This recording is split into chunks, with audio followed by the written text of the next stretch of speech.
before to start. Okay.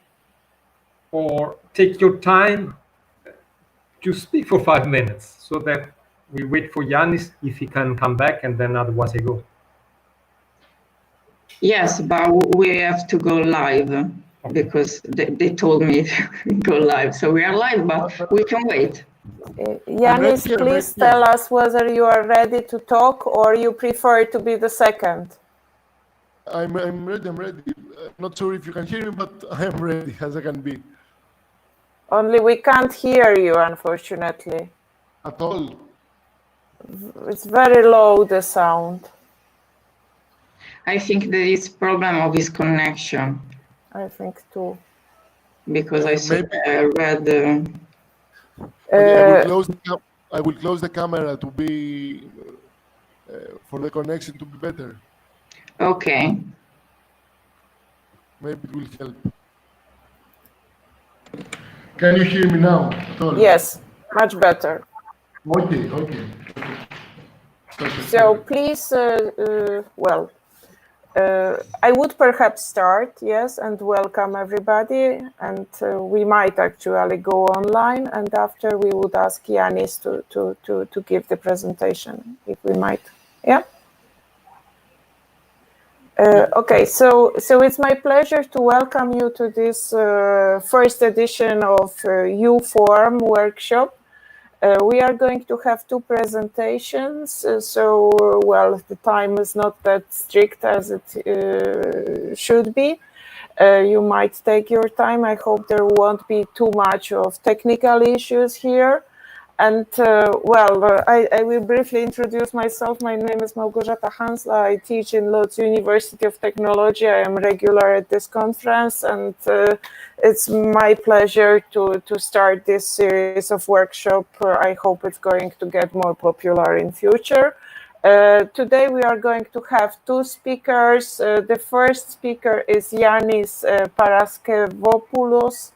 And he's going to talk about finding centrality, developing GIS-based analytical tools for active and human-oriented centers. So, Yanis, the floor is yours. Please kindly share your screen. Yeah. Okay, hello, from me. Let me share my screen. Okay. I hope that you can see my screen just fine. Yes, we see your screen. Okay. Let me start. Good afternoon. I'm Yanis. I'm from National Technical University of Athens, Greece, and I will present my work titled Find Centrality. Local city centers are the places where everyday coexistence, encounter and exchange can manifest. And therefore, integrated urban transport planning should exploit not only conventional methodologies, which are crucial for identifying the already established local centers of the city, but also multidimensional methodologies for identifying the vibrant place of the city that can facilitate the centrality needs of citizens and provide access to incrementality, functionality, and livability. In this article, we conceptualize and tangibly define this type of center as active and human-oriented. In this context, we set a twofold focus. First, to introduce methodologies for identifying these two different types of centralities, and also to develop GIS-based analytical tools for implementing them. The questions posed by the research are how to quantitably define and evaluate the magnitude of the active centers of a city, how to quantitably define and evaluate the completeness of human-oriented centers of a city, and can we develop semi-automated GIS-based analytical tools which can support the identification of these two types of centers. Moving to the background and conceptual framework of this work, centrality in the local centers that emerge in the city have been researched by numerous approaches, both theoretical and analytical. The former framed the notion of centrality in different aspects of vibrant and livable center, while the latter mostly quantifies centrality based on individual urban characteristics. Despite their strength in locating the established local centers of a city, conventional analytical methods lack the complexity described by theoretical approaches, and the derived GIS-based analytical tools suffer from the same limitations. In this work, we define active centers as the already established centers of the city, characterized just by dense people presence, And we utilize functional density, meaning the density of non-residential uses, as a suitable proxy for locating them. Regarding human-oriented centers, we socialize them as places integrated in the everyday life of citizens, to satisfy the central needs for entertainment, communal activities, and work, as nodes where practice of coexistence can manifest without restriction in access, and finally, as places in the physical form of the city, and networks in parallel in particular, can provide the opportunity of human encounter and urban vibrancy. To this end, we utilize the density diversity of centrality criteria to identify the areas of the city where these conditions coexist. Namely, the introduced centrality criteria refer to public common places of accessible coexistence, places of everyday retail and entertainment, places of communal activities, places of work, and places of network-driven intrinsic presence, meaning the local network centrality as conceptualized by Space Index and the measure of angular choice of 600 meters.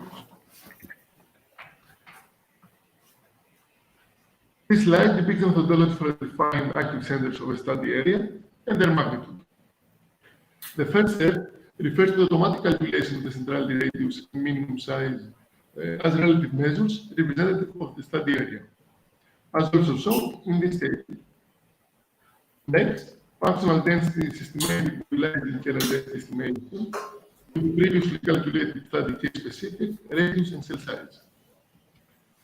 Subsequently, the cutoff active centrality thresholds are automatically calculated based on the density statistics of the study area in order to single out the active centers of the city and their magnitude.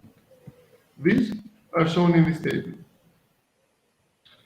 Finally, the delineation of the active centers is implemented by classifying the functional density raster created in step 2 based on the active centrality thresholds estimated in step 3. For implementing this methodology, we have created ArcGIS Pro toolboxes and Python scripts. All of them are publicly available in repositories. Oh. The proposed workflow is implemented in Alimos, Greece, a coastal Athenian suburb, and has successfully recognized central areas of Alimos, as mentioned in its operational program in 2015. More specifically, it has identified as city center the traditional coastal center in the south of Alimos, while the more recent northeast center in Upper Alimos has been identified as in-between center. For human-oriented centers, the methodology to identify them and evaluate their completeness is shown in this slide. The center radius and center mean size is automatically calculated similarly to the methodology for active centers, as shown in this table. And the density of each centrality criterion is estimated with kernel density estimation method. Then, the centrality threshold is calculated for each criterion, as shown in this table. And after implementing this cutoff threshold, the criterion clusters are found, forming the human-oriented centrality grid. Then, the centrality grid is calculated based on the number of criteria that coexist in the human-oriented centrality grid, as shown in this table. Ultimately, to identify the human-oriented centers of the study area, a centrality grade cutoff threshold is set, ensuring that only if an area has simultaneously two criteria or more is deemed as human-oriented center. Subsequently, if several adjacent polygons pass the cutoff centrality threshold, are grouped together. Then, a geometry threshold is implemented, ensuring that the final human-oriented centers are larger than two urban blocks. For implementing the methodology, a three-part computational workflow is developed in ArcGIS Pro, and it's also available in the public repository. The geometry of the centrality criteria is depicted in this map. And after implementing this the workflow, as we can see, the human-oriented centers of various sizes and centrality grades has been identified by promoting areas with diverse human activity, local network centrality, and open public spaces. This is why the more recent northeast center of Upper Alimos is graded as good, since it is characterized by diverse activities, public open spaces, and local network centrality, while the traditional coastal center of Alimos is graded lower due to its limited multifunctionality and absence of local network centrality. To sum up, In this paper, we presented a methodological approach along with metrics and tools for defining and measuring different types of city centralities. These introduced metrics have been developed as GIS-based analytical tools accessible to non-expert GIS users in the fields of urban planning, transport planning, and urban geography. We try to address the gap between theoretical and analytical approaches by incorporating the multidimensional definition provided by the former into an analytical framework. In order to identify both the existing centrality pattern of the city, meaning the places with people, and the central areas of the city that have a potential to be functional, vibrant, accessible, and livable, meaning the places for people. However, further research is definitely needed. The issues of human activity, movement, and centrality in general have been effectively repositioned over the last few decades. Therefore, the integration of additional centrality criteria that influence contemporary human activity could expand this work. Also, the conduction of in-situ surveys, interviews, and/or questionnaires would help to gain added insight about public perceptions and desires towards shared communal space and local centers. Finally, the development of the introduced computational workflows into a fully automated open-source GIS-based analytical tool, for example, ICCSA plugin, is a needed advancement of this work. Thank you very much. Thank you, Yanis, for this presentation. Luckily, even with these technical problems, you put the text on slides, so it was feasible to understand. My question is, well, I enjoy it because I'm interested. My question is whether there are questions here from the audience, please.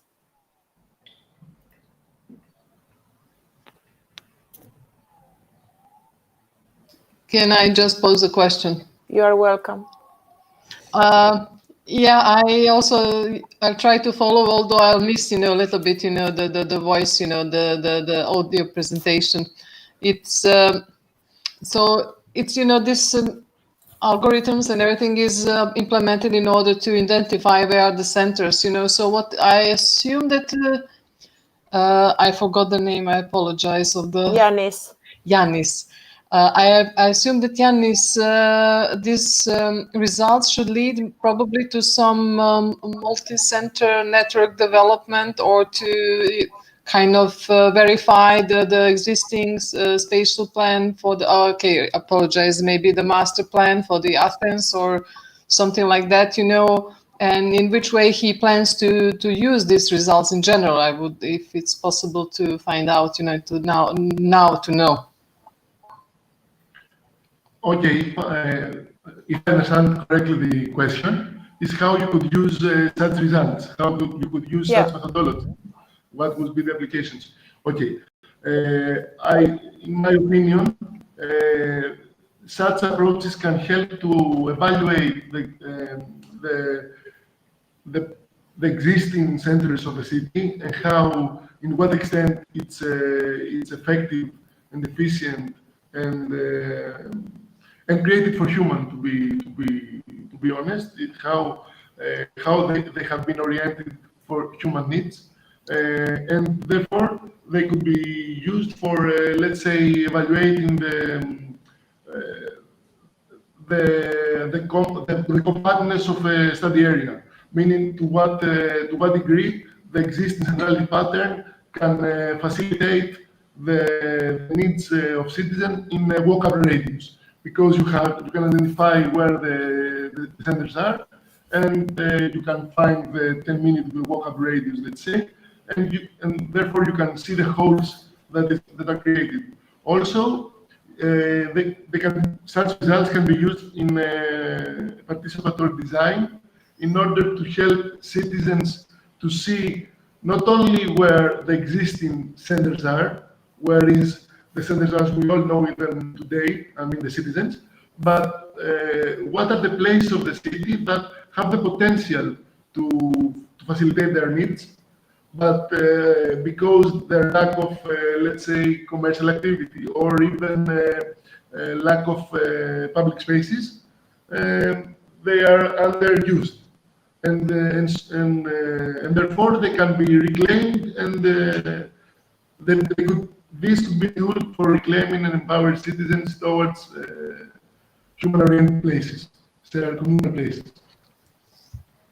Yes, truly, this could be a good tool, also to do some placemaking workshops or something like that, in order to involve them. And but probably you are planning in this direction. If you continue in that direction, probably you plan to maybe introduce some other data sets as well. Just to kind of, I saw the methodology, but I don't know what type of the data you were using, how many data sets, exactly. To answer this, if that's the question, what are the data sets? What was the data sets? Okay. The data sets derived from a urban planning firm that was conducting surveys and stuff like that in the study area, and because what we needed was every use, every human activity, the existing human activities as there are now. What I mean is the schools, the public places, the gyms, the differentiation between private gyms and public open places to work out, for example. And also we had the urban blocks in order to run space index, to run space index with depth map and the relevant QTS plugins. An advancement would be surely to use open data, open sources. But the problem here is that you cannot really, I'm not sure where, you can find the appropriate, the suitable differentiation between urban uses. You don't, not only to have the points of interest, but to know if a public place is, let's say, leisure activities is commercialized or is a public space with free access, because one of the criteria is to provide free access to all citizens. So it's a thing that we want to work further, but yes. Yeah, it's excellent results knowing that you still don't have a real estate cadastre. Yes, no, it's not yet finalized. So this is really perfect. Yeah. This is really perfect result, Really, congratulations. Yeah. Thank you very much. Yeah, I'd like to add that perhaps in future you would also think about using voluntary information. I don't know, perhaps you have already, not just open source, which has already been collected, but like voluntary geographic information, which might become another input. I don't know whether you have considered that. I have not yet used it, but it's a thing that I have considered, yes, to create a crowdsourced platform, let's say, in order for the citizens or for anyone to add information about points of interest, urban functions, and also probably cognitive mapping about these things. Cognitive. One thing that I have not really developed or talked about in this paper is how you could use either cognitive mapping and cognitive urban uses and urban activities really, for creating this type of indexes, or using social media and sources from check-in in order to also integrate the digital space in the digital form, in the urban form that of today's cities. Yeah, it would be good to consider that as well. Okay, Yanis, thank you very much. Well, we managed even with these technical problems. And now I kindly invite Giovanni Fusco to present his paper. Please kindly share your screen. Yeah. Hello. Try to share my screen.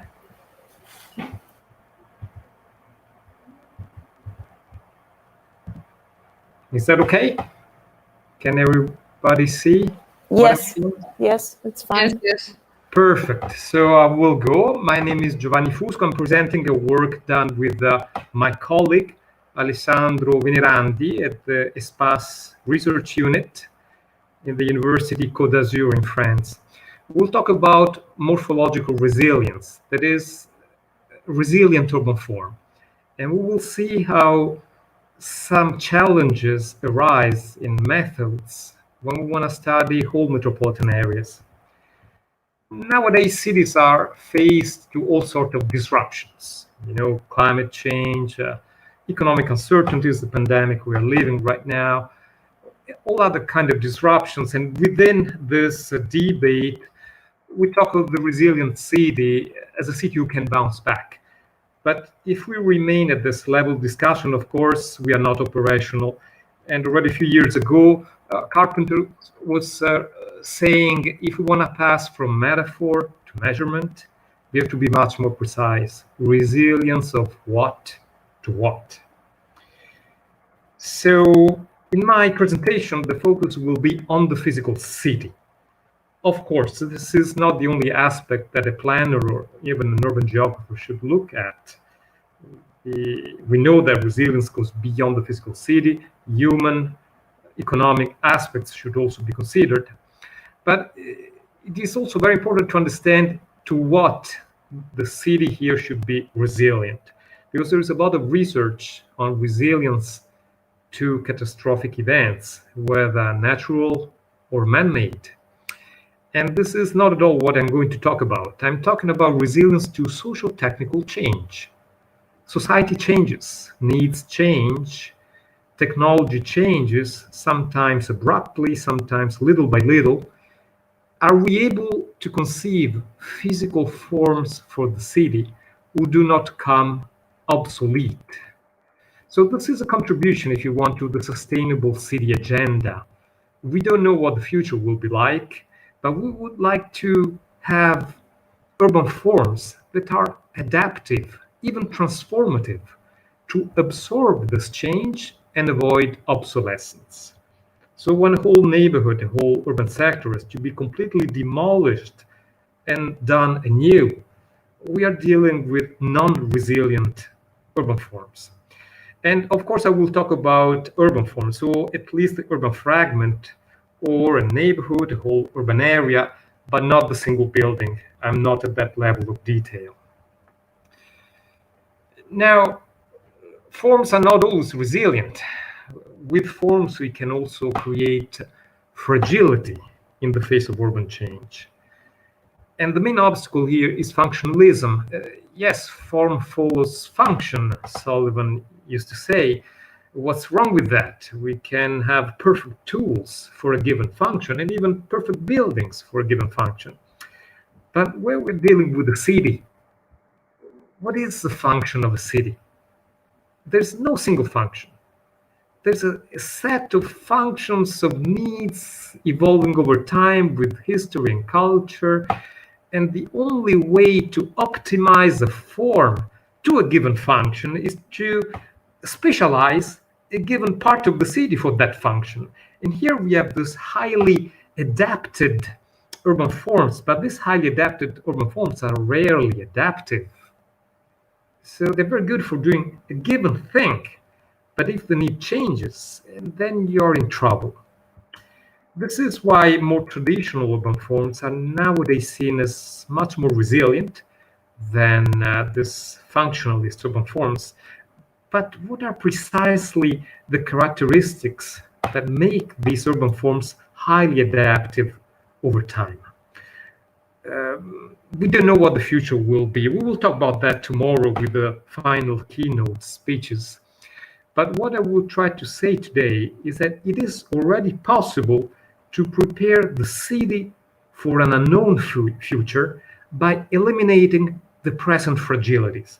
If we know that something is very good at something, but can be fragile for something else, this is a liability. This is not an asset. So we have to see physical forms as either an asset or a liability when we assess their relative resilience or fragility.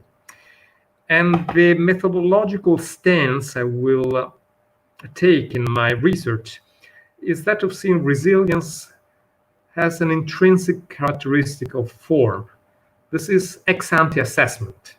So there is a potential of resilience, even if we have not yet seen how that urban form can adapt over time.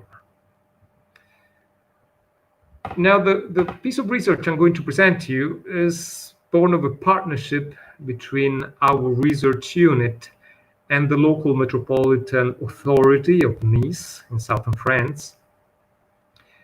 Our starting point in theory is to see morphological resilience as a property of a complex urban form. So you will see that many of those indicators that we will use are indicators of complexity of the urban form.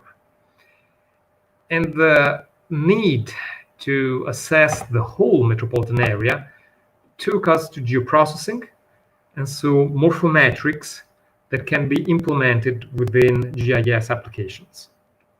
The study area, or before going to the study area, the methodological framework. The methodological framework is the one proposed by colleagues at Strathclyde University. So this idea that you cannot measure resilience directly, any kind of resilience, and in our case, morphological resilience. So you have proxies, and these are 5. We added a 6th one, but the 5 which are recognized in literature are diversity, connectivity, redundancy, modularity, and efficiency. There's a theory of complex systems to justify this choice, and I don't have time, unfortunately, to go into this level of detail. But we added something which is really specific to urban planning. There are rules. So sometimes you can have very good properties or not that good properties, but it is also important to see whether the rules will allow change or not. So you can have a potential of adaptation, but then rules forcing the city to be frozen in a given state, and that can be just as problematic. So let's go back to the case study. The case study I was telling you is a whole metropolitan area. And we didn't want to assess the whole metropolitan area at once. We want smaller spatial units, relatively small as possible, one could say, but big enough to be meaningful for what we were going to analyze. And these smaller units within the whole metropolitan area had to be defined on morphology in itself. And the key morphological infrastructure is for us a street network. So it's on morphological basins within the street network that we identified local areas. We used the modularity optimization method developed in Belgium by colleagues in telecommunications. And we arrived to what is known in literature as street local areas. Now, for the whole of the French Riviera metropolitan area, we're dealing with 1,500 square kilometers, more than 1 million people. We have between 140 and 150 street local areas. So this is more than a single neighborhood, but much less than a given municipality. When you are in the hinterland, it's a village with its outskirts. When you are within the coastal cities, this is a whole city sector. The administrative metropolitan area, it's only the one in the middle. You will say that Métropole Nice Côte d'Azur. This is a third half of the study area.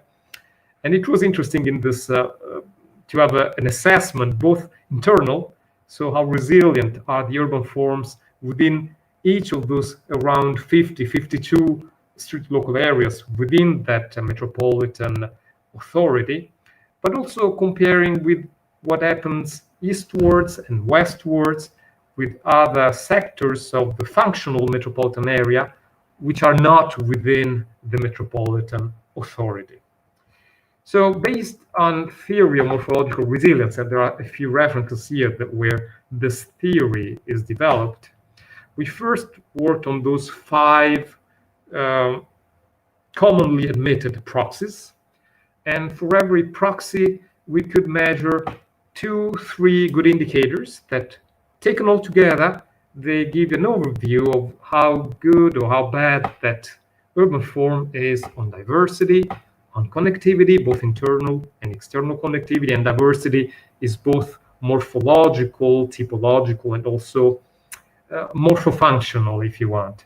Redundancy, and here we worked mainly on street networks and other transportation modes. That modularity, which we try to assess both for plots and for the built fabric, and the efficiency, which is an efficiency of self-organization, which it was here once again measured both for the plot system and for the built-up fabric. So you will find more or less the three main components of urban form: plot system, street network, built-up fabric, plus a few here and there, few glances at functions. I don't have time to go in all the 13 indicators. I just selected 4. So you will see diversity of building types, and I don't have the time to go into details on how those building types were identified. So there are areas which are more diverse, others which are more homogeneous. Path redundancy, that still was done on the street network. It's much more of a patchwork here. You will see the built-up fabric modularity, very interesting, because here it's a morphological approach on a series of dilations. And finally, the structural efficiency, self-organization of the plot system with the head-tail index, which has been developed by Bin Yang at Gabler University. I have to go really to the conclusion, the main results. After all, we found out that there is high heterogeneity within our metropolitan area. So you have seen the different colors alternating in the different subspaces of our metropolitan area. Of course, you didn't have an overview of the 13 indicators. Believe me, the conclusion was that mainly those street local areas in the coastal urban cores in Monaco, in parts of the city of Nice, in parts of the city of Cannes, were the most resilient. Also in the city of Grasse, which is a bit more in the hinterland. They were functionally diverse. They had a mix of retail, of services, a mix of building types. They were relatively well connected, both internally and externally, redundant paths, and they were pretty efficient in self-organizing plots and buildings. And the hinterland, sometimes also some intermediate areas on the coast were performing not as well as those urban cores. Not everything is that negative in the hinterland, but all in all, we have more functional specialization, residential or manufacturers and service and retail, non-redundant street networks, tree-like street networks, uniform plot and building sizes, and these are all fragilities in terms of morphological resilience. Now, of course, these findings are location-specific. I'm sure that we apply the same methodology to other urban and metropolitan areas, so we will find different geographical distributions, but the methodology we are proposing is replicable. So it's worth doing this comparative analysis with our other metro areas. But of course, there are important perspectives we shouldn't forget. I was telling you that our approach was ex-ante assessment, resilience as a potential of resilience. It would be much more difficult, but incredibly interesting to have ex-post assessment.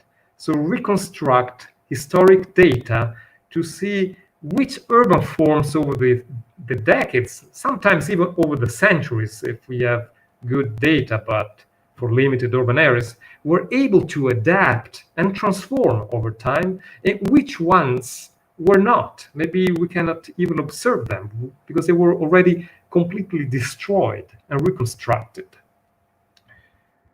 Of course, we should operationalize resilience and resilience assessment at smaller scales. We are doing that already with the local metropolitan area. They have a big urban project in a subsection of that whole metropolitan area. And there we are going in a finer scale, much more detail. We are going in the details of the interfaces of between buildings and public space, which could not be done at the whole metro area. And finally, we should deal with that 6th criterion, rules for change, We need proxies for that. We have to go beyond morphometrics here. And I was particularly inspired by the work by Emily Talon, City Rules, because you will find in that work a lot of interesting ideas, even if it's a very North American work. But I think everywhere in the world, one could find similar ideas of what kind of rules are freezing the urban form and what kind of rules are fostering adaptation and hence for us resilience. Thank you for your attention, and I'm ready for questions. Well, thank you, Giovanni, for interesting presentation. I have got a question, but perhaps somebody else too. So feel welcome. Maybe I could, since we are like there are Limited. Yes, there are a couple of us on this session. It's you mentioned now that we are going to verify this approach, using maybe some historic data. Have there ever been some let's say it's not disaster or some, I don't know, big waves or something like that, so that you could say that you could test this if this parts of the city that you find more or less resilient are really kind of better survive those unusual circumstances or something like that. No, Liliana, maybe I was not clear enough. If there was ever an earthquake or a war that destroyed the whole city or a whole neighborhood, this is not what interests me scientifically. I want to see if those parts of the city who became obsolete, had to be destroyed and reconstructed, or who could adapt without those catastrophic events. Just because time changes, society changes, economy changes, technology changes, and so see which urban forms adapted and which urban forms were not able to adapt. So you have to destroy everything and redo everything. If the destruction is exogenous, then it's forced. You're not able to. Okay, yeah, thank you. I've got another question. Actually, while listening to your presentation, it made me think about the theory by Michael Robert Ginter-Konzen about the Burgage cycle. I'm sure you're familiar with this cycle of transformations of urban structures, which he considered a sort of immanent feature. And it included both the phase of development and afterwards the phase of decay up to the total destruction. So how this resilience, what are the possible, relationships of these two concepts? Very good question. I have to admit that I never completely adhered to this idea that at the end of the cycle, there has to be complete destruction. Mm-hmm. I think that what Konzen shows, and also the Italian school of morphology shows, is that the whole morphological process is normally showing the capacity of urban form to adapt and gradually transform over time. So the Burgage cycle is a perfect example of how a given form over time slowly adapts, and over the course of time you arrive, yes, to the saturation of the urban land and so forth, mm-hmm. but you don't necessarily arrive to destruction. I still have to see why you should destroy everything at a given time. Unless the parcellation structure remains, so it's not everything in most cases, yes. Yeah, and let's not forget one thing. As urban morphologists, we know that there is at least the infrastructure, the morphological infrastructure, and the morphological superstructure. So the infrastructure being the street system and the plot system. I'm not saying that these two, they never evolve, but they, in a resilient urban form, they evolve much more slowly. So, yeah, sometimes you have to open a new street, you have to enlarge another one, but those street systems, if they are well designed, they can last over centuries. Now, the built-up fabric, this can change much more often, and even I would have to say, in Europe, we are used to urban fabrics that is pretty long-lasting. We work on the Japanese city, and we know that every building there is supposed to be short-lived. In 20, 30 years, it's destroyed and redone. And this is not in contradiction with resilient urban form. I mean, the urban form can be resilient, even if those buildings are continuously destroyed and replaced with new ones. But if, and this we can see that in Japan as well, there are some neighborhoods that were produced in the 50s, in the 60s, and once again, normally they are modernist neighborhoods. They decay altogether, and they are forced to completely destroy the neighborhood and redo everything: plot system, street system, and buildings. So there maybe we are dealing with morphological fragility, the contrary of resilience. Yeah, I think that there is the field for theoretical considerations to just put together these two concepts and look for like overlaps and yeah, because this one is actually quite let's say old, the one by Konzen. It's well established, let's say, and resilience is something which is right now discussed a lot, and there are like all these approaches and contradictory theories, whether it's normative or not, and it's hard to say what is resilience. In fact, I take your point, and also the fact that those urban morphologists of the classical schools, they were dealing mainly with the historical forms of the city. So what was built over the Middle Ages and then in pre-modern time. And it would be interesting to see if those theories hold for much more modern developments. Yeah, indeed. Yeah. Okay.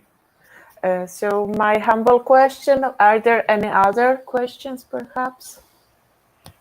Well, I don't hear any. So it's my pleasure to thank you. I enjoyed the talk. It was, I think, very interesting. And yeah, it has got the field. I mean, there is a future in front of this kind of topics. I am convinced. Yeah.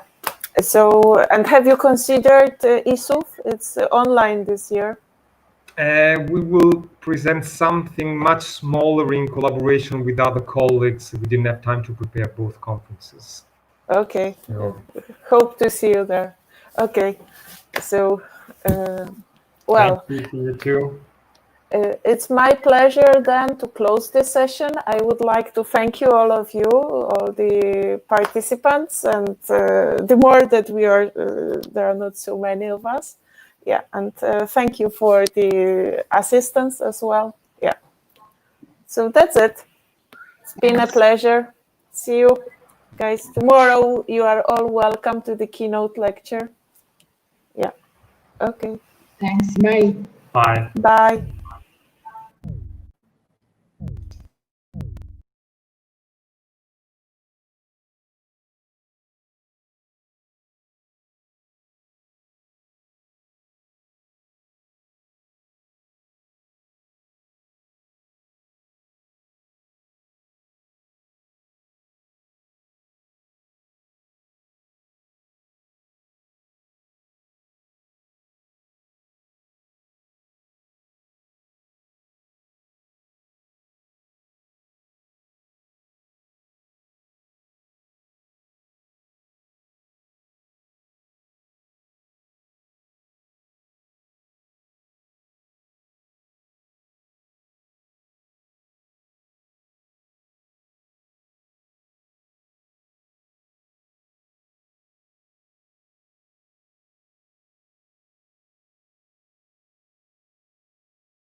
Salve Azzurra.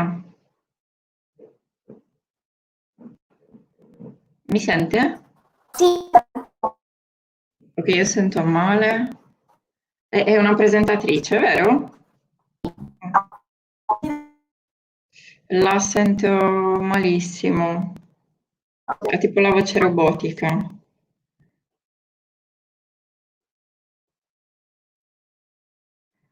Provi a entrare con Chrome. mi sento meglio adesso? Un po' meglio, sì. Ok, perfetto. E volevo... però vedo che vedo nera la mia telecamera, vero? Sì, non vediamo l'immagine. Ok, provo a reimpostare perché ho visto che fa cose stranucce. Ecco. Mi vedete ora? Sì, sì, sì, lo Perfetto. vediamo. Lei è una relatrice? Come? È una relatrice? Sì, no, io? No, non sono una relatrice, sono una presentatrice. Ok, ok, va bene. La relatrice dovrebbe essere una professoressa canadese. Che Ah, si la, chiama... la chair intende lei, sì, sì. Sì, Ok. Marina Gavrilova. I don't know if esatto. Marina is here. Sembra di no. Va bene, aspettiamo, mancano 10 minuti tanto. Sì, infatti. Sì. Se non mentre vuole fare una prova di condivisione Sì, schermo, magari. Così, così vediamo se funziona. Interrompo la mia. sì. Ok, chiudo anche qua. Ecco, fantastico. Aspetti perché io ho PowerPoint aperto, ma non mi appare. Ok.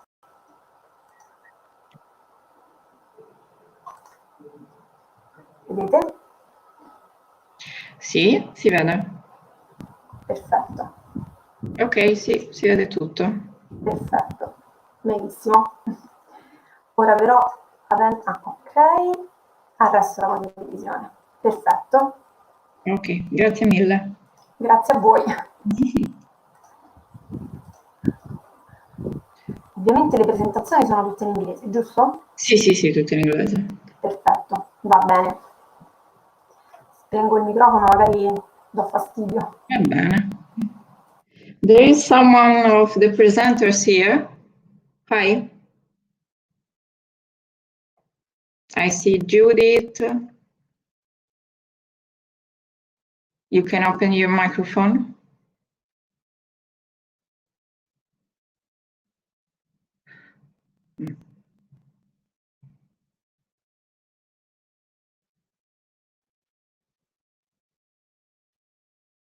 Ok, aspettiamo un po'.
Hi to everyone. The chair is here. Marina?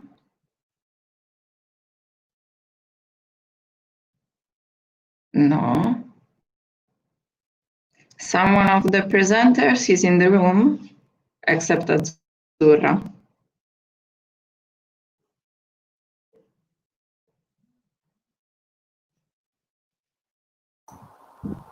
Probabilmente aspettavano il link sulla chat perché non è stato pubblicato. In quale chat? Su Riot? Esatto. Il link alla Forse. stanza? Forse, non so. Proviamo, vado un attimo. Sì.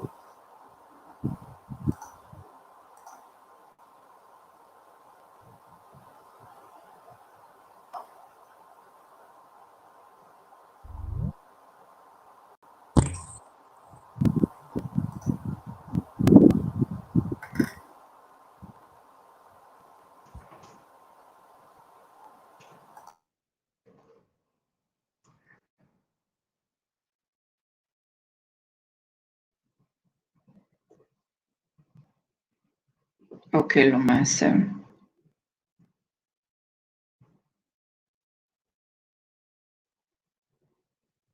Hi to everyone. You can open your microphone, please.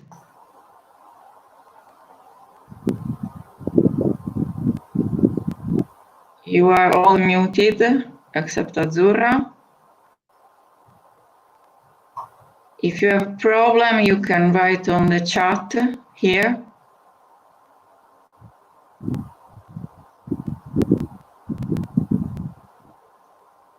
Nothing. No. Hello. Hello. Hello. Who is talking? Hi. Hi.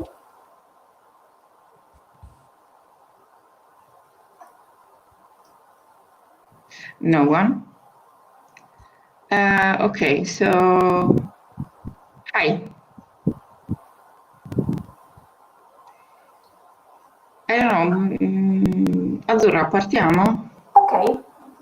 So I'm not the chair of this session. Mm-hmm. Maybe it's a little late, I don't know, but we can start with the first presenters. Okay. It's Azzurra Evangelisti, and this is not my research field, so I leave the stage to you. Okay, thank you. See you later. Let me upload my presentation. Let me know if you can see and hear me. Yes, that's Okay. perfect. Good afternoon to everyone. I'm Azzurra Evangelisti, and I'm a researcher at the University of Cassino in Southern Lazio. And thank you to the organization for the opportunity to present preliminary results of our work titled Theoretical Development and Validation of a New Two-Dimensional Macrotexture Index Evaluated from Laser-Based Profile Measurements. Let me thank the professors, my co-author, the professors Mauro D'Apuzzo and Vittorio Nicolosi, and my colleague and friend Daniela Santilli. This presentation is composed of a brief introduction to the physical problem, then the proposed theoretical approach and the new macrotexture index will be introduced. Then the validation of the index on real pavement will be presented, and finally the conclusion will be deduced. Let me spend a few moments to introduce the concept of pavement texture. In fact, according to the International Standard Organization, the road pavement texture is defined as the deviation of the pavement surface from a through-planal surface. From this definition, the pavement can be represented as a profile which, according to the Fourier analysis, can be represented by a continuous distribution of sinusoidal curves characterized by different wavelengths and amplitude. So, basing on this characterization, it is possible to identify 4 different texture domains. the microtexture, macrotexture, megatexture, and unevenness. The macrotexture domain is characterized by wavelength between 0.5 and 50 mm and amplitude of oscillation between 0.2 and 10 mm. And it is a domain that affects road safety aspect, very important, as the friction in wet condition and the splash and spray phenomena. And the secondary but important aspect as the rolling resistance and the rolling noise. Historically, the direct measure of the macrotexture has been performed by means of the sand patch method. This technique was designed to provide an average depth value of pavement surface macrotexture by using a fixed and known volume of sand spread in a circular area.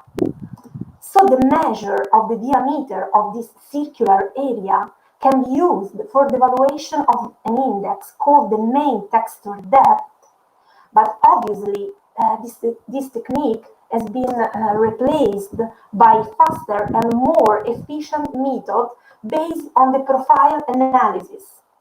The techniques starting from the sampled profile of the pavement by means of standardized algorithms provide the indirect measure of the macrotexture called main profile depth. Apparently similar, but these indexes are deeply different. In fact, the first provides a three-dimensional measure of the macrotexture, and the second provides a two-dimensional estimation of the macrotexture. In fact, to obtain a three-dimensional estimate from the main profile depth index, linear transformations are needed, and they depending on the device used for the sampling. So, physical factors related to the aggregate mix and to the construction techniques added to technical and theoretical aspects related to the used device and the data processing produce variable and uncertain values of macrotexture. So the aim of this paper is to find a more stable and readable macrotexture index and able to minimize the variability of the macrotexture due to this second group of factors. So the proposed approach is based on the development of virtual pavements inspired by the finishing geometries of concrete pavements, and both isotropic and orthotropic geometries have been considered. In particular, a generic virtual pavement is characterized by the measure of the peak and the valleys, areas and height, which have been related to the main texture depth and the skewness parameter that is linked to the morphology of the surface texture. And then, in order to obtain a realistic value of macrotexture, it has been verified that the generated pavements belong to a fixed domain. In order to take into account the variability due to devices' characteristics, two different profilometers have been considered. The circular track meter that sampled the profile following a circular line, and the high-speed laser-based device which followed a straight line. And in this last case, a sampled profile every 5-degree angle has been considered. Finally, in this picture is represented the concept behind the proposed index. How we can see the square weight estimated texture depth index is a direct estimation of the macrotexture beginning from the sampled and filtered profiles. First of all, the identification of homogeneous sections in terms of main profile depth by means of sectioning process is performed, and for each pavement, their index, the square-weighted estimated texture depth, is evaluated. So its definition allowed to obtain a three-dimensional macrotexture evaluation without other algorithms or linear transformation, and this step is crucial for minimizing error and variability. The validation is being performed on 15 different pavements, including asphalt, concrete, and open graded, all belonging to the Virginia Smart Road facilities. As we can see, comparing the data collected with two different devices by using the standard method, the results are unsatisfactory. On the other hand, the comparison performed by means of the square-weighted estimator texture depth index is more stable and consistent. In only one step, we can considerably reduce the variability due to the technical and theoretical related factor. So to conclude, an investigation of the macrotexture variability has been performed taking into account only technical and theoretical related factors. For this reason, more than 200 virtual pavements have been generated and 2 different laser-based macrotexture measuring devices have been used for both generation and analysis of the profiles. Then the square-weighted estimator texture depth index has been proposed and validated on a set of 15 real-world pavements. And although further investigation are needed, of course, preliminary results seem to highlight that the proposed index reduces the macrotexture variability and provides macrotexture estimate closer to the three-dimensional macrotexture value of real pavements. And in addition, an improvement in terms of agreement between different devices has been demonstrated. Thank you for your attention. I'm here for some questions, I don't know. Okay, thank you, Azzurra. You can unshare the screen. Okay. Okay, someone have questions? There is someone there. If you have problem with Jitsi, you can write us on Riot or here in the chat. For talk, you have to unmute the microphone. I see Elisabetta here, Judith. Can you hear us? Okay. Hello, hello. Oh, hello, hi. It's good to hear you. Okay, okay. So if you have questions for Azzurra? I have no questions. Oh, okay. Okay, I check on YouTube. Okay, there is nothing there. We can just go with the next paper, so. Grazie, Azzurra. Grazie a voi. And the next one is Judith.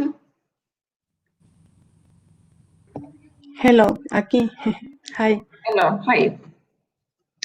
You have to share your screen with your presentation. Okay, okay.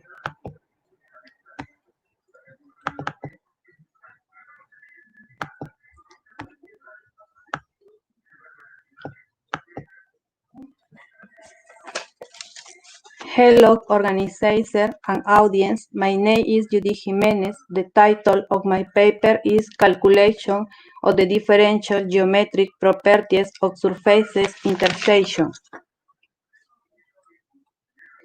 The document is motivated by the problem of surfaces intersection, specifically by the case parametric implicit. That is to say, to calculate the differential geometric properties of the intersection curves to parametric implicit surfaces.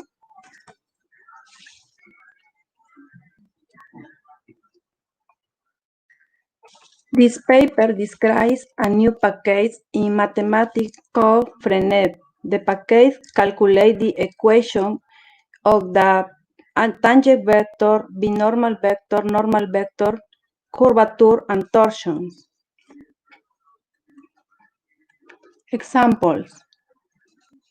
In the example, the packet returns tangent vector, binormal vector, normal vector, curvature, and torsion in the point 002 of the intersection curve of the given implicit parametric surfaces.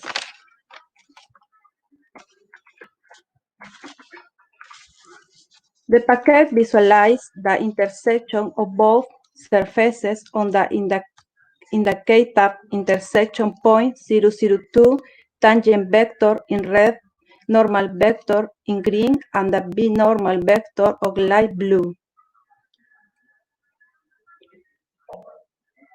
The packet returns the equation tangent vector, binormal vector, normal vector, curvature, and torsion in a generic point of the intersection curve. Conclusion. This paper proposes a program implemented in mathematics software to calculate the differential geometric properties of the curve given by the intersection between the implicit parametric surfaces based on the results get in Tsuchiji, Takashi Maekawa, 1999, and whose results coincide with those found in this paper. Thank you. Sorry, my English is not very good. Thank you, Judith. Anyone have questions for Judith?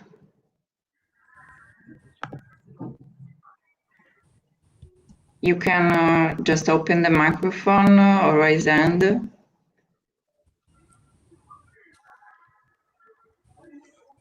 Okay, no. So we can switch to the next one.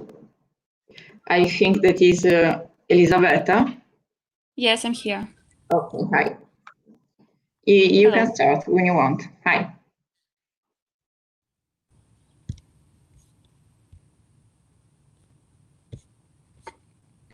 Can you see my shared screen? Yes, yes, we can see. Okay, hello. My name is Елизавета Семенова. My supervisor is Alexey Uteshev. I'm here to review the multi-facility web problem and to present our analytics of it. What is the web problem about? We consider it via a simple case of 4 points. Given the coordinates of 4 non-collinear fixed points, P1, P2, P3, P4, called terminals in the Euclidean plane with corresponding real positive weights. We are going to connect these points by a network. This network consists of 5 line segments that weighted by M1, M2, M3, M4, and additional M. We will refer to the sum of these weighted segments as to the network cost expressed by the objective function on the slide. So we want to get the cheapest network. It turns out that we should find 2 extra so-called web points that give a solution to our nonlinear optimization problem. This problem is a natural generalization of the celebrated Steiner minimal tree problem aimed at construction of the unweighted network of minimal lengths that links the given terminals.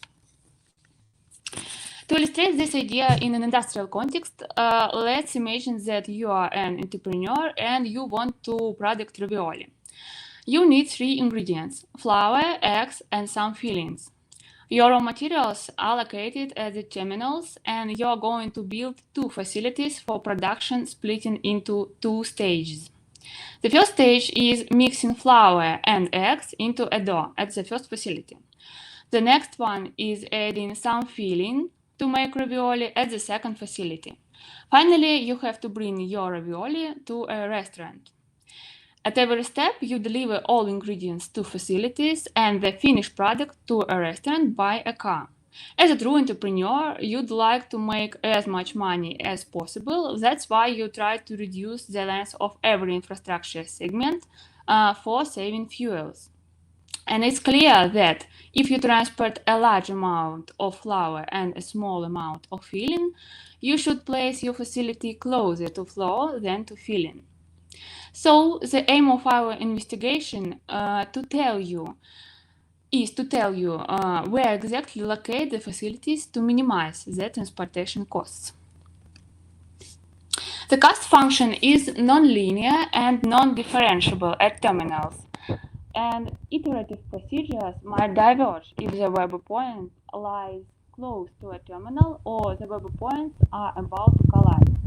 So we study an analytical approach, analytical conditions for network existence, and formulae for the web points. Elisabetta, sorry, approach the microphone to the mouth, please. You are a bit low, the volume. Can you hear me?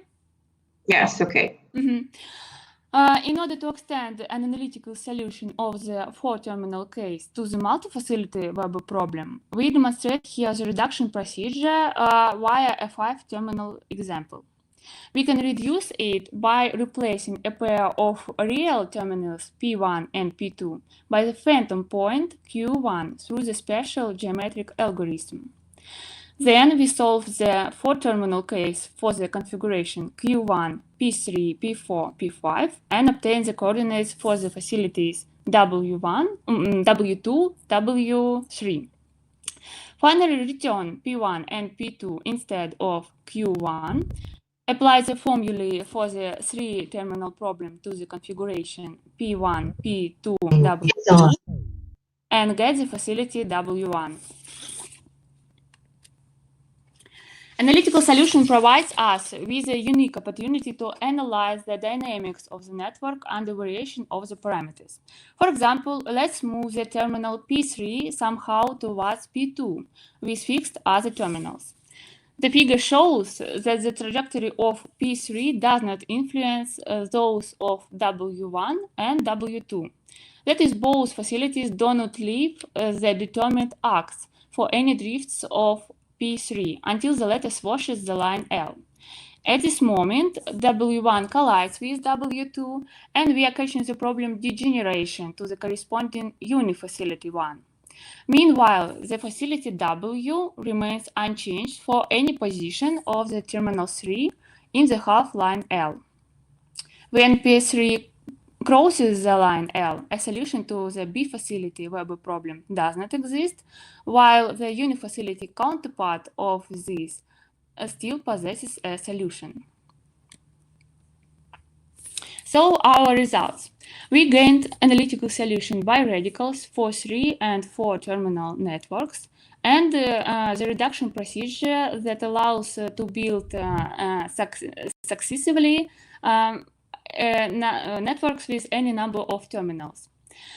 And we created the alternative geometric construction of the optimal network and established that if the facility network exists, it is less costly than the unifacility one. Also, we get conditions and analyze the conditions for network existence and the network dynamics and the variation of the parameters, namely the location of the terminals or the value of the involved weights. That's all for me. Thank you for your attention. If you have any questions, please feel free to ask me. Okay, thanks, Elisabetta.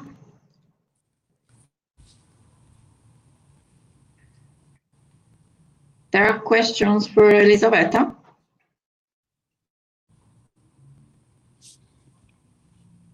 Okay, seems no. Wait 1 second. No, on YouTube? No. Okay, so thanks to everyone. I think that I can just close the session because we're finished just with papers and nothing.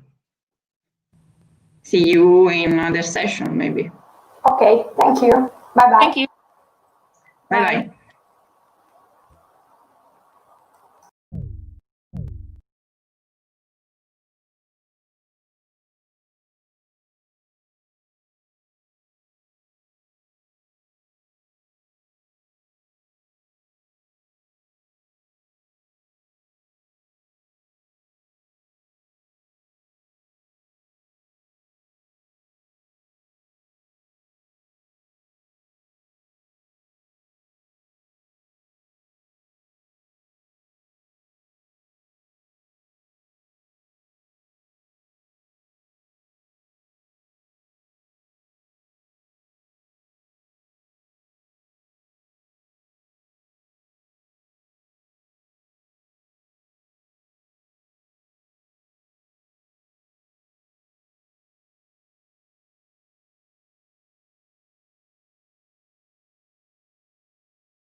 Live streaming is on.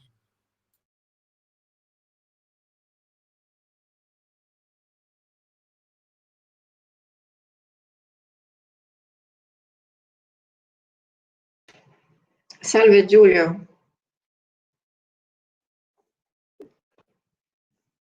Mi sente? Certo, salve Sara. Siamo Ecco. in pausa, iniziamo verso le 6:30. È un relatore, vero? Sì, esatto. Perfetto.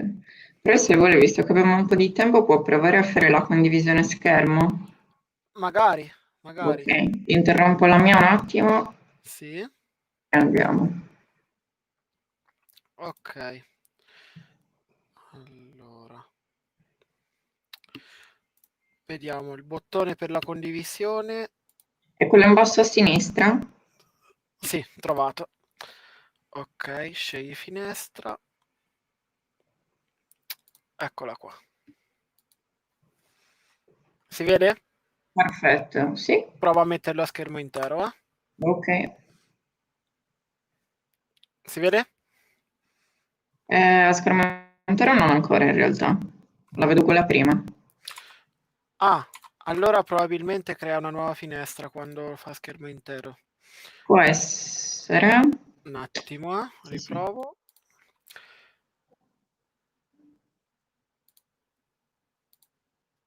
Ok, adesso dovrebbe Perfetto, vedersi. sì. Perfetto.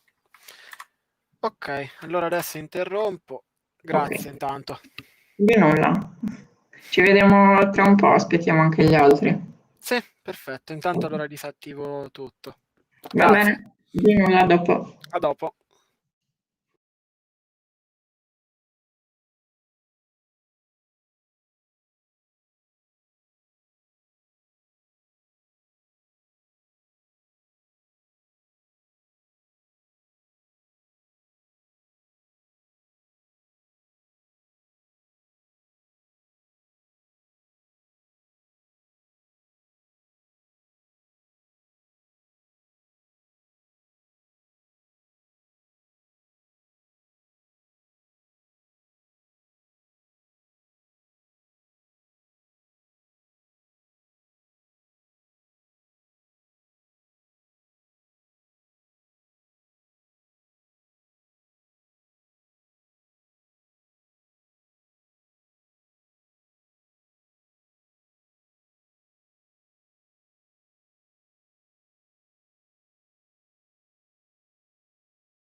Salve.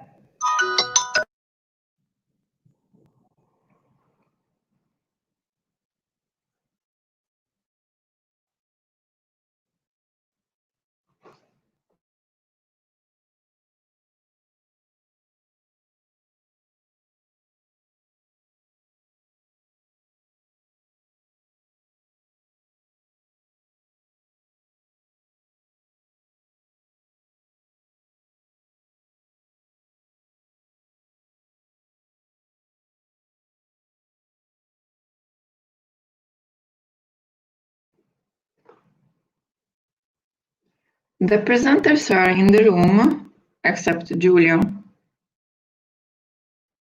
Or the chairman, Alfredo.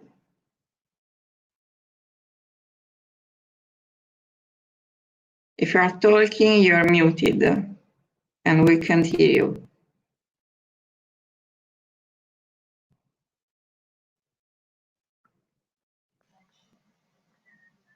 Hi.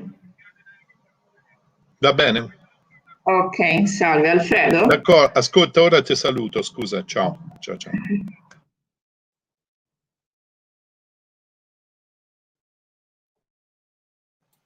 Hello, this is Alfredo. Sorry, I was having a conversation on the phone. Hi Ciao. Alfredo. Ciao. Salve. Ciao Sara. Salve. Io sono l'assistente Gizi, se avete problemi con la piattaforma. Ma speriamo di no, dai. Ma non credo, dai, è filato quasi tutto liscio finora. Sì, aspetta, per condividere non vedo il tasto, non ce l'abbiamo? Boh. Sì, L'ho appena visto, scusa, avevo provato ancora. ok, no, può provare però se vuole. Buonasera, Sì. prof. Ciao Giulio. Giulio era qui in anticipo, ha già fatto la prova di condivisione a schermo. Sì. E mi ha detto anche Rajdeep, l'indiano, era anche lui collegato. Ok, può fare la prova anche lui se vuole. Sì, no, credo che l'abbia già fatta. Si era visto con Giulio? Giulio? No? Rajdeep No. mi ha detto che ti ha parlato, no? Non che No, io sappia. allora ci siamo capiti male. Ok. Perché mi ha telefonato poco fa, quindi era... Forse mi ha sentito parlare con Sara e ha visto la prova che ho Forse. fatto. Ma se online può farla ora, tanto abbiamo ancora... No, non lo vedo online, ora gli mando un messaggio su WhatsApp. Sì, perché le persone collegate non hanno cambiato il nome, magari è uno di questi. Sì.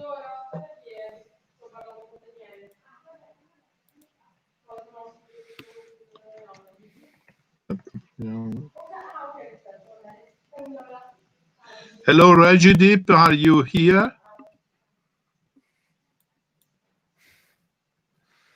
No, vedo Valentina.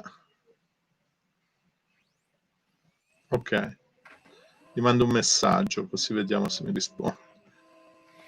Ok.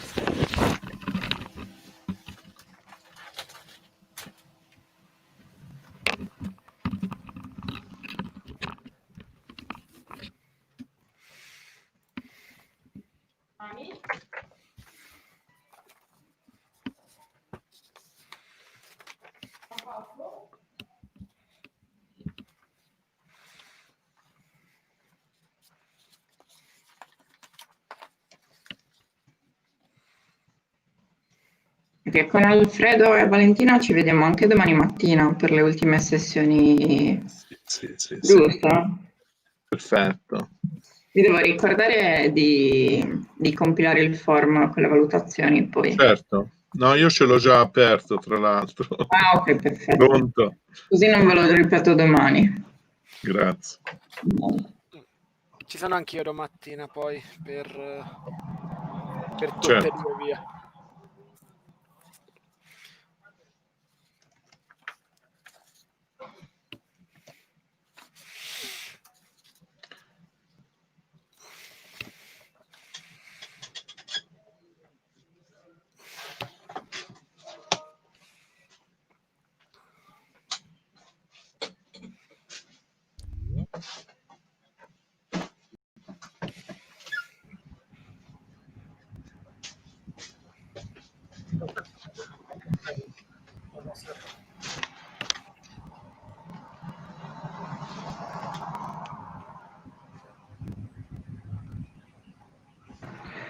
Someone is talking, but we can see you. Hi. Hi. Hi. Rajdeep, we can see you. Yeah. Good. I can also see you. Okay. Do you want to try to connect? You should have. Yeah. Hi. Yeah, I have my PPT. Can I do the screen sharing? Yes. Try the screen sharing. So how to do that screen sharing? Is on the left-hand side. There is a small screen. Move your mouse. Yeah. Near the hand on the left. Try. Yeah. Share. Yes, perfect. It's working. Can you see the PPT? Sorry? Can you see the PPT? Yeah, no. I see your desktop. Oh. Just go to the PPT. Yeah. Yes. And you should put a full screen slideshow. Yeah. Perfect. Is it okay? That's perfect. Okay. You want to ask your student to try? Are they with you? Yeah, they will do it. Okay.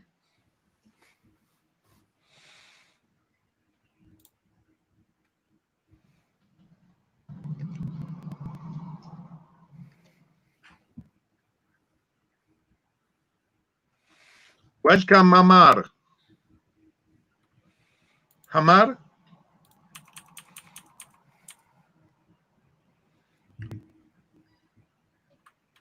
Okay, Rajdeep, you can stop sharing. Stop sharing. Yes, you may try your student to share. You may ask them to share. Yeah, I'm asking.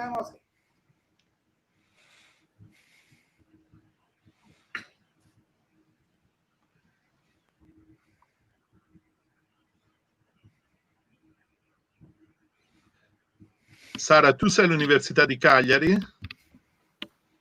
Sì, sono una dottoranda. Dottoranda. Ci sarai anche l'anno prossimo? Non lo so, ad ICSA. L'idea è quella di portarvi veramente qua l'anno prossimo. Appunto, noi speriamo tanto di poter venire. L'idea è quella, speriamo. Sì, comunque probabilmente ci sarò. Io sono dottoranda. Mutiamo un attimo. No, ok. Ok. Il mio tutore è il professor Blecic. A che anno sei di dottorato? 1 e mezzo. Quindi ci sei l'anno prossimo, via ancora. Aiuto. A meno che non sarai andata all'estero. I can see you. Non ho capito, Valentina. A meno che non sarai all'estero a fare qualche esperienza, ci sarai. È probabile in realtà che sia all'estero. Sujata Swain. Yes, sir. Swain. Yes, sir. Please. Okay, we can see perfect, Sujata. Yes, sir. Sujata Swain. Sujata Swain is perfect. We can see it. Okay. Can I stop sharing? Yes, thanks. Okay, sir. Okay. Welcome. Most welcome, sir. And Rajdeep, the third one is Hamar. Amara, Okay. I'm calling you. Yes.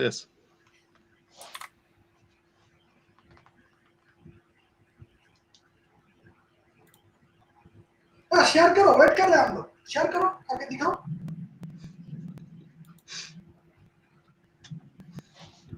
नहीं, तुम हमारा उसमें जाओ, जहाँ पे 3 तरह. Mutiamo perché siamo live su YouTube, non so Sì. cosa stanno dicendo. Ok, chi ci sta guardando. Ok, Lo perfetto. streaming su YouTube però non rimane dopo in memoria o sì? Sì, rimane. Quindi in teoria dovrebbe iniziare alle 18:30 precise, magari domani No, mattina. siamo già live, è ininterrotto dalle 4:30 alle 7:30 o fino alla chiusura, insomma. Ok. Buono sapersi.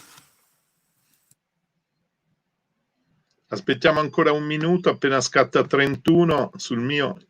Va bene. Io mi muto e lascio la parola ad Alfredo.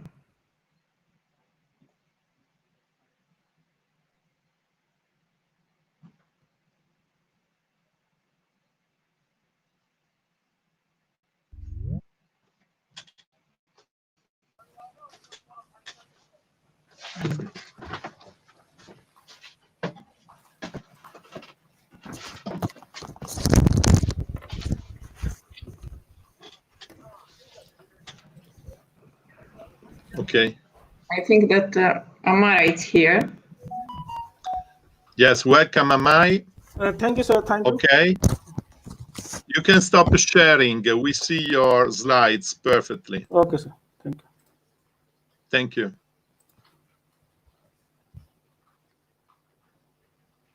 Okay. I think we can start. And I'm very glad to start this edition of the International Workshop on Collective and Evolutionary System. It is quite a lot of time we are running this workshop within ICCSA, and actually this is the 8th edition of this workshop. So it's a long time, it's a very long, good tradition. So therefore, I'm very glad to welcome all the speakers and to welcome Sujata Swain, Rajdeep Niyogi, Amar, and Giulio Biondi.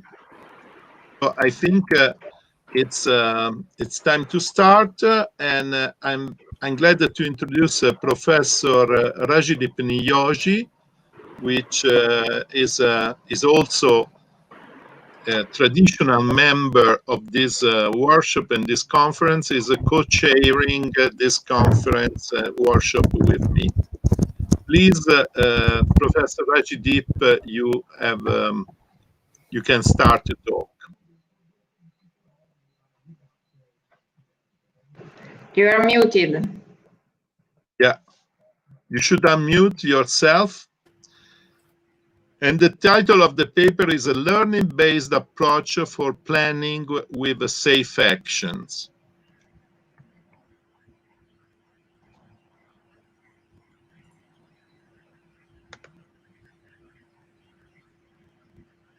Should I mute? No. Is it okay? Okay, you can open your microphone.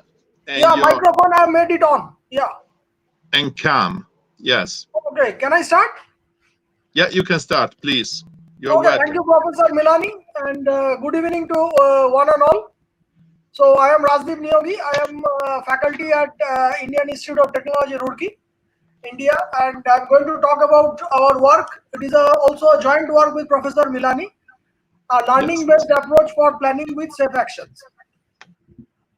So the problem that we consider here is, so we don't see the screen. You have to share the screen. You can share the screen if you want.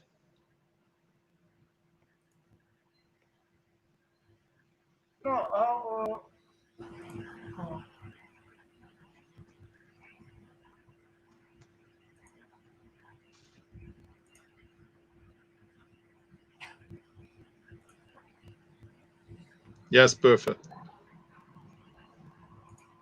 Is it okay now? It's perfect. Please go ahead. So we will illustrate the problem by taking a scenario. So the problem here, we have a table, and the table is divided into 4 locations.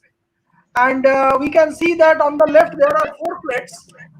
And the idea is if a new object has come, like a stapler, and we want to place it, and so how are we going to place this object onto the this table, and there is no other space available in the table. So we know that humans will not place it arbitrarily, and they will do some reasoning as to whether we can place this object or not. So often we would be doing that, we will place one stack onto another stack. So this is what we are seeing here in the middle, and then we get an empty space, and thereafter we place this stapler there. So this is the idea, and this is what we want our robots to do as well. So this sort of reasoning is what we were trying to accommodate in our work. So the next scenario is, we can see there are 4 cups on the table at 4 locations, and a new cup has come, and we want to place it, and assume that there is just space for only 1 cup in a particular location. So now we cannot place this cup on top of the other, so then this sort of placement is not possible. So we want to argue when we can do this sort of placement and when we cannot do, and this we want to do mechanically, and our approach is via planning. So our planning approach we are going to suggest, and we are going to discuss what is safe action. So we are introducing the notion of safe actions in this work. So the motivation is coming from this sort of developments that have happened in service robotics, where we used to manipulate objects so as to achieve some goal-directed activities in the office, home, cafeteria, and so on. So in order to accomplish these goals, the robot should possess these following skills. So these are perceptual skills, so which refer to the ability to acquire information from the environment, and another is a motor skills, which refer to the ability to move, that means actuate the environment, move about, move the hand, like that. And there is another thing called cognitive skills, which refer to the ability to synthesize plans and to achieve the goal. So we are interested in this cognitive skills, that is the reasoning aspect. And in order to perform a simple action like pick and place, a robot should apply common sense, physics knowledge, and take into account the current situation or context. For certain tasks, in order for planning to be successful, the agent should learn some relationships of the objects. That means it cannot arbitrarily place an object A on top of another object B. So some sort of learning is needed to find out the relationship between the objects. So we take the example that we discussed. So we have a kitchen that is divided into 4 locations, and we have each location can be occupied with a plate, and we assume that the plates are identical and only one object can be occupied each location. There is no other free space available, and if a human is asked to do this job, then she would possibly do any one of the following. So she would place the cup on any plate, or pick up any plate and place it on top of another adjacent plate, make a tower of the plates, and then place the cup in the vacant location. So this is how a human would normally do this. So now we have found that different perspectives have been taken into the literature. So for example, one is grasping, so which is concerned with how to hold the cup. That means by the handle of the cup or by the side, one side of the cup. These are the issues that people have studied. And placing, which refers to how the hand should move between the objects to place the cup. And if both the cup and the plate are made of glass, then care should be taken to place the cup softly on the plate. And then the ability of picking the cup, a weak hand may not be able to pick up the cup properly. So these issues are essentially physical abilities. We are reasoning about the physical abilities, and these things have primarily been talked in the literature. However, our perspective is a little bit different, and we want to do a reasoning where when one object can be placed on top of another object. And humans have acquired their cognitive ability from their experience with handling objects of different types, observation and or learning from situations. So what we aim in this work is to come up with robots who would be behaving much like humans, at least for some context. So this is what is our goal. So we suggest a planning framework. So these are very standard notions like planning domain. So it is a tuple which has set of actions, set of states, initial state, a transition function, and a final state. And this is very much well known, so we will not discuss much into it. And a planning problem is given the planning domain, and a planning problem is to find a plan, which is a sequence of actions, which when executed at the initial state would lead to a final state. So we want to now discuss the situations where this traditional planning operators will not work. So for example, if we define an operator like put on top same type xy, where the preconditions are they are of the same type and rest are normal, we know these things very well, and the post condition would be that x would be placed on top of y. So now if you say that both the objects are say plate or book, then this would be working fine. Then there is no problem. You are placing a plate on top of a plate or a book on top of a book.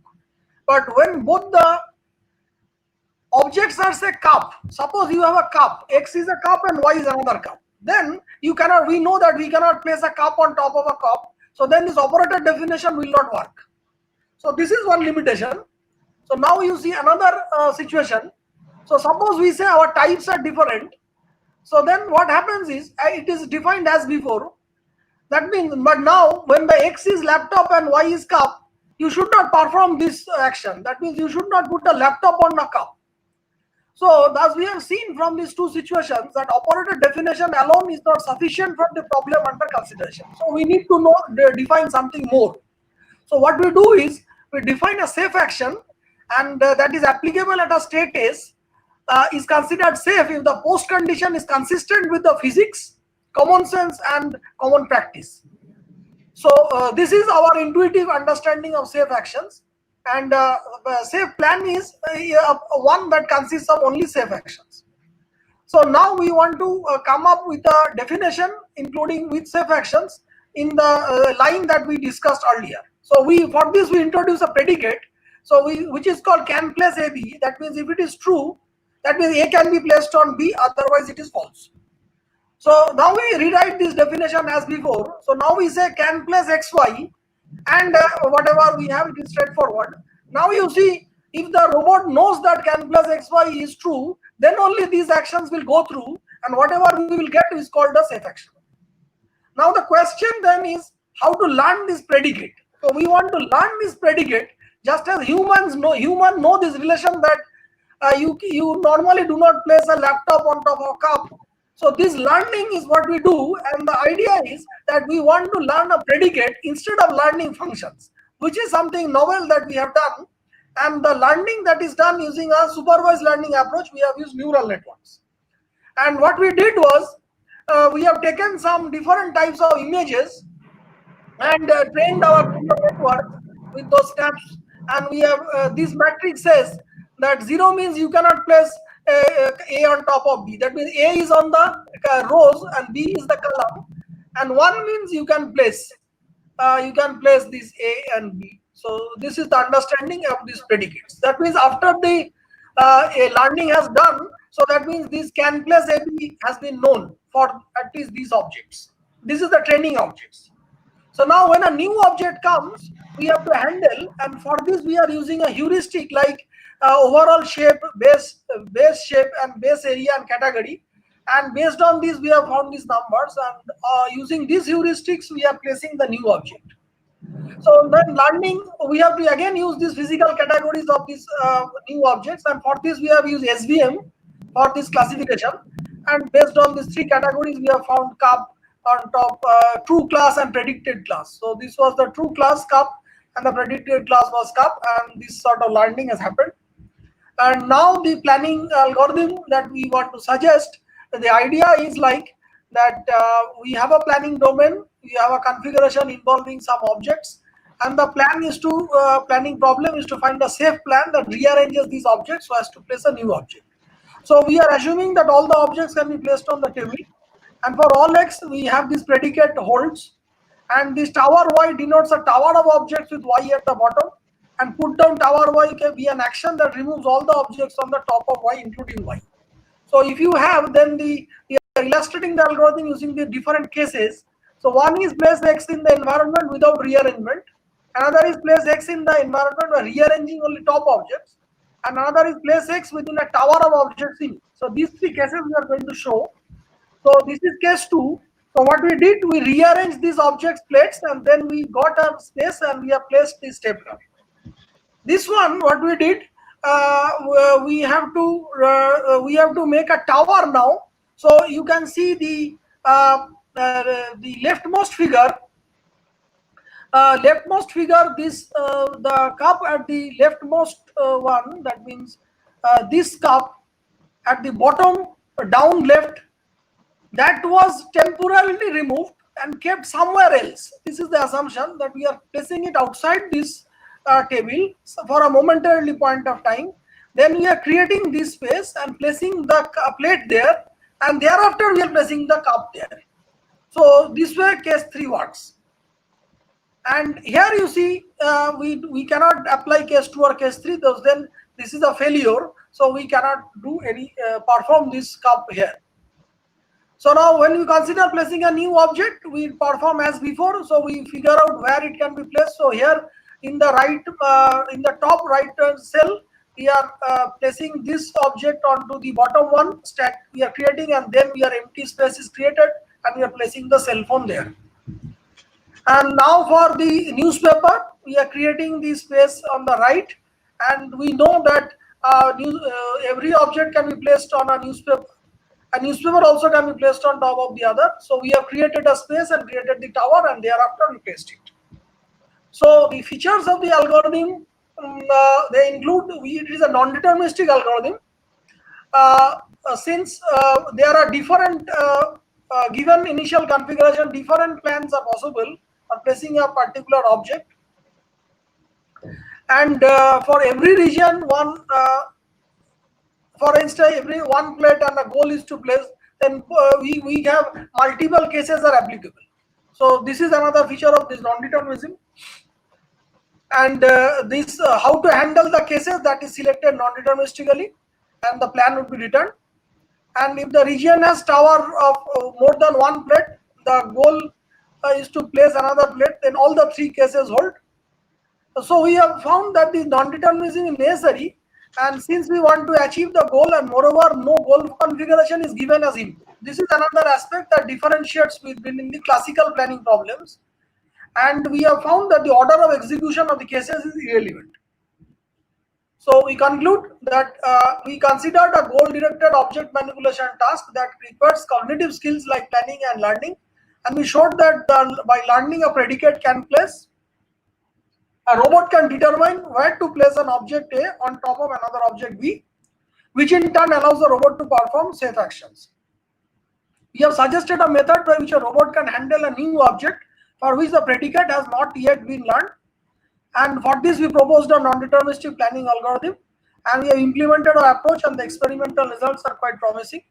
And we wish to carry out with this work and show it, demonstrate it on a real world scenario like robot hand, and using the concept developed in this paper. So thank you very much for your kind attention. So any questions? Hello? Hello? Alfredo, are you here? Yeah. Can I stop sharing? Yes, you can stop sharing. Okay. But I think that we lost Alfredo. Okay, disconnected. Maybe you have some problems. Okay. You can wait 1 minute.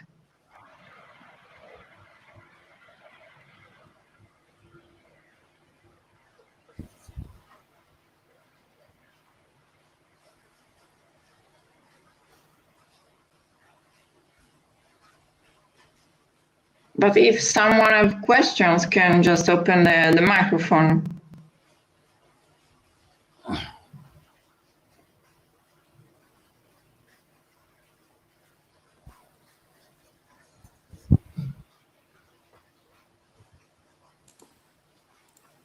Alfredo just sent me a message telling that he lost the connection and he's trying to come back.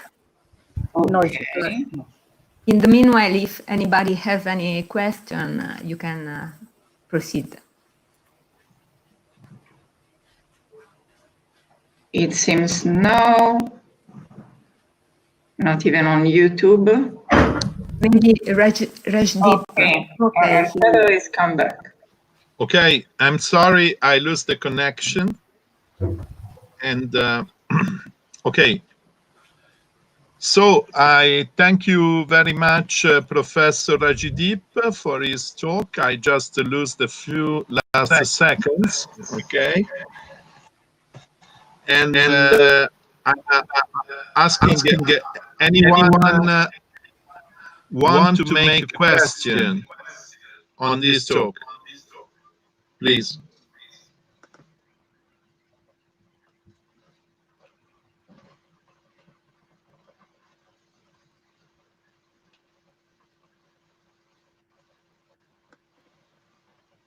Okay, if there are no questions, sorry, there is someone should turn on the microphone, please. Okay. Please? Okay.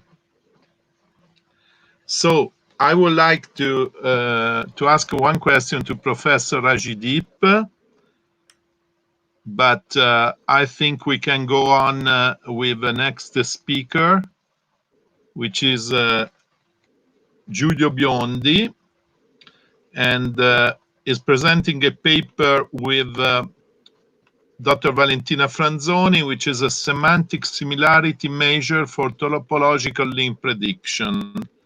Please, Giulio, you can start. Thank you, Professor Milani. I will start sharing my screen first. Can you confirm it's visible, please? Yes, it's okay. Okay, thank you very much. So I'm Giulio Biondi. I'm a PhD candidate at the University of Florence and University of Perugia, and I'm presenting the work Semantic Similarity Measures for Topological Link Prediction done with Dr. Valentina Franzoni. And I will begin the presentation by defining the concept of similarity between nodes in a network, but for now at a coarser level. And I will start with the topology-based similarity. In such a class of approaches, we can define the similarity between two nodes, in this example A and B, by looking at the subnetwork structures around the considered nodes in the network.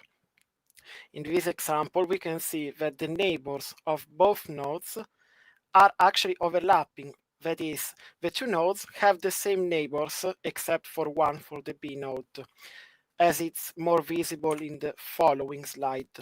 So the assumption is that if these nodes share neighbors, then they can be considered more similar than others that do not have the same behavior. Instead, semantic similarity approaches refer to features of single nodes. In this case, which specifically refers to the entity disambiguation problem, we can see that the two highlighted nodes have similar values for the text features we can see here. For example, the name is clearly the same, although spelled in a different way for the first and for the second node, but not only. Also, the affiliation has a semantic connection because DIAG is actually a department of the La Sapienza University in Rome. And also the third skill, the third attribute named skills has a connection because SVM is a technique used in data mining.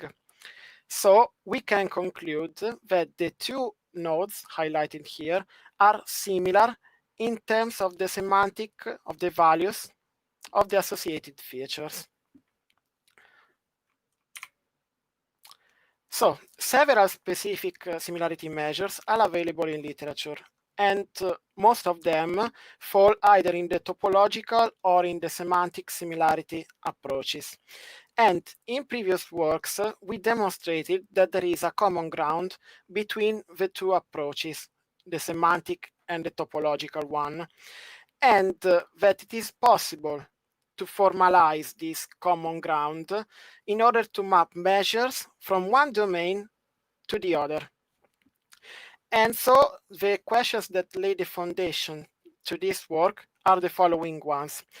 Can web-based similarity measures be used to define and to quantify the similarity, the topological similarity of two nodes in a network? And which will be the performance of such measures when compared to traditional topological measures which were specifically defined for such a domain? We will start now from the definition of the link prediction problem, which aims at predicting how a network will evolve over time in terms of links created between nodes. More formally, given two snapshots of a network at two following instances, named training and test network, we aim at finding a function which ranks all the missing edges in the training network in such a way that links which will actually appear in the test network are ranked at the top of the list.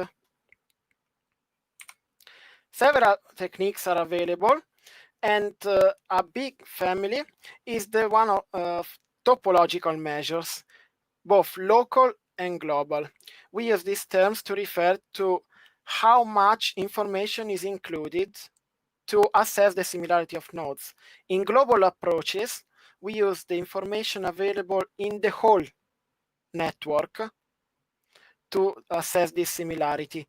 But we will focus instead on local similarity topological approaches, which use only a small portion of the graph, that is to say, the neighborhood of the two nodes we are considering, to assess the similarity.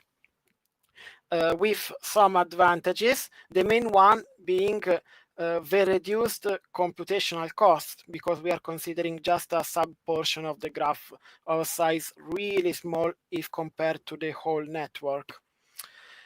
So, in the topological, local topological approach, we consider the neighborhood of a node. In this example, we can see that the neighborhood of node V is composed by all the nodes that are directly connected to node V itself, while the common neighborhood of nodes U and V can be defined as the set of nodes which are connected both to V and U. And these kind of approaches ranks first pairs of nodes which have a similar neighborhood. The definition of similar varies with the measures, and here we have three examples of commonly used measures, that is to say, common neighbors, Jacquard, and the Adami-Chadar indices. The first one considers the cardinality of the common neighbors set, while the other two are based on the prestige of either the two nodes U and V or of the common neighbors of the two nodes. The set of existing topological similarity measures can be extended, mapping web-based semantic similarity measures to the topological domain. And in this example, we show how web-based similarity measures evaluate the semantic proximity of two terms using the statistics obtained by search engine queries about the co-occurrence and single occurrence of terms in a corpus of documents. In this example, we consider the terms to documents bipartite graph, in which we connect each term in the corpus to each of the documents it appears in. From this graph, it is evident that all the information required by web-based semantic measures is included in this graph and can be defined in terms of the neighborhood of the terms nodes. This enables us to give a topological view of commonly used semantic measures, and here we have a list. We have a confidence measure and the average confidence, the pointwise mutual information index, the normalized Google distance, and the chi-squared index, which are all commonly used in semantic similarity assessment. As evaluation metrics, we use the precision, the number of elements ranked at the top, correctly ranked at the top, divided by the total numbers of edges in the test set, and the area under the ROC curve. We performed our experiments on 9 datasets in the domains of co-authorship, email communication, and social networks, and we evaluated the performance in terms of precision and AUC. And we can see that among the semantic mapped similarity measures, chi-squared performs better than the others in 5 out of 9 cases in terms of precision, while the remaining 4 are equally split between average confidence and normalized Google distance. Regarding the area under the curve values, we can see that average confidence clearly performs better than the others in all the cases but one. And in general, we can see that the mapped semantic similarity measures show comparable performance to conventional local topological similarity measures, and thus can be effectively used in topological link prediction. So, to conclude, we affirm that semantic similarity measures can be used in a topological approach to link prediction, and we've demonstrated through tests on widely accepted datasets that the approach is feasible and that the performances are comparable. So I thank you all for the attention, and if someone has any question, I'm open. Thank you very much, Dr. Biondi, for your presentation. Is there any question? Anyone want to ask any question, please?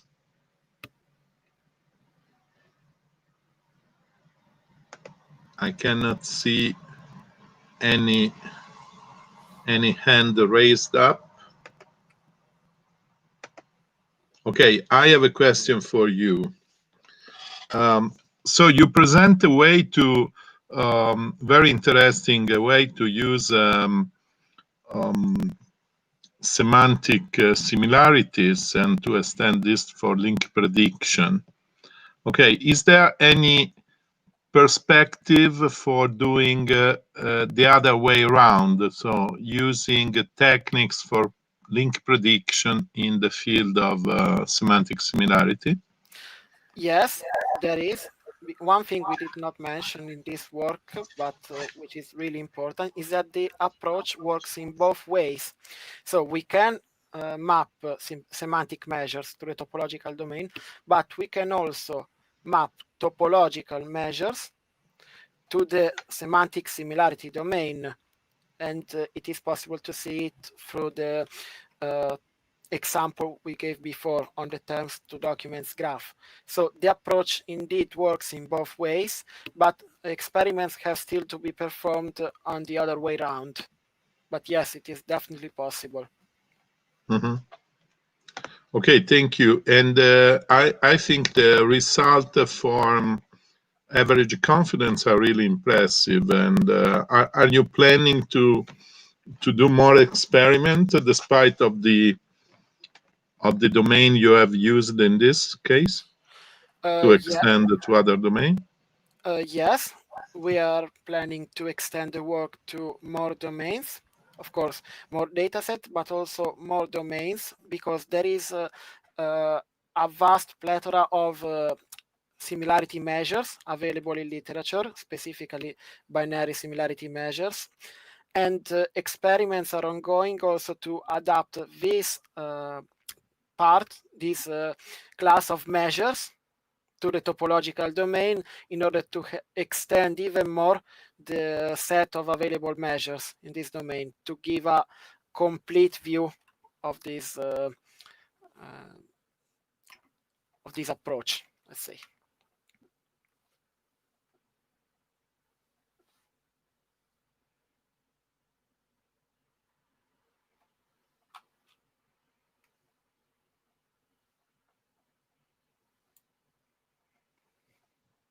Alfredo? Oh, I think that we lost again. Yeah, I think Professor Nat lost connection. It's freeze.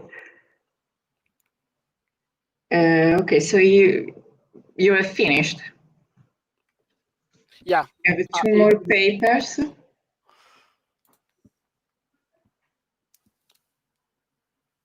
Okay. We can try to wait like 1 minute for Alfredo. I don't know if Valentina have news from him.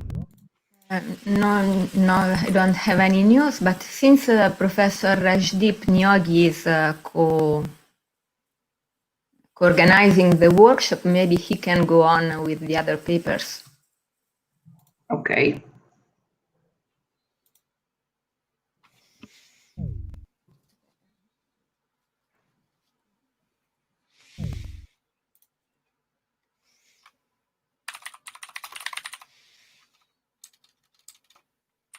Amar, are you ready?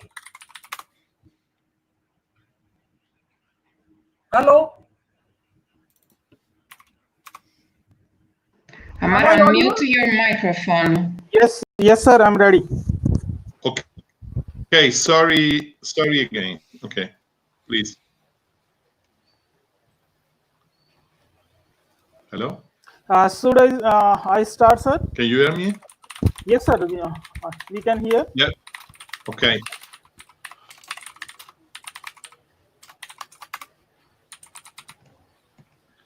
So the next speaker is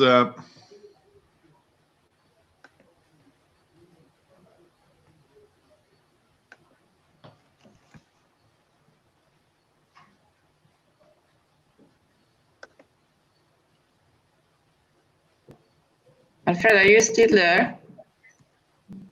yes, I'm here. Okay. Has already started the next one? No. Yes, sir. I'm waiting, sir. Okay. I think that is ready. Okay, so then the next speaker is Amar Nyat. Yes, sir. With Amar Nyat with a paper for formal verification for a distributed algorithm for tax execution. I'm sorry that I have experienced some problem, and I hope now it will be fine. Thank you, Amar Nyat. You can go on, please. Thank you, sir. Good evening. Good evening to all. My topic of presentation today is formal verification of a distributed algorithm for task execution. The work is conducted with my PhD supervisor, Dr. Rajdeep Nyogi. The outline of the work. Amar, you have to share your screen. Sorry. Just a moment. Thanks. Sorry for the interruption. Okay. No issue. I think now it is visible. Yes. Okay. Sorry. My topic is formal verification of a distributed algorithm designed for task execution, and the outline of the presentation are as follows. First of all, I'm going to do the introduction of the problem, and then the problem scenario, environment, and the agent's description that we have discussed about, formal verification with Prism, and then the message structure of the algorithm in the Prism.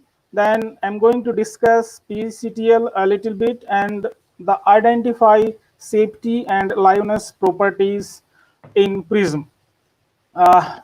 Then if you can put on the full screen presentation, would be nice.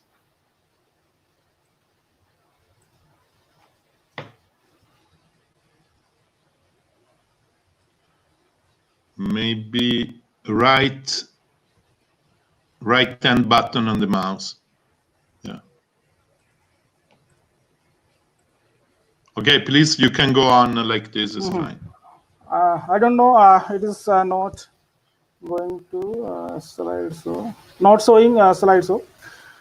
It's fine. It's fine. You can go on. Okay, sir. Thank you. Thank you.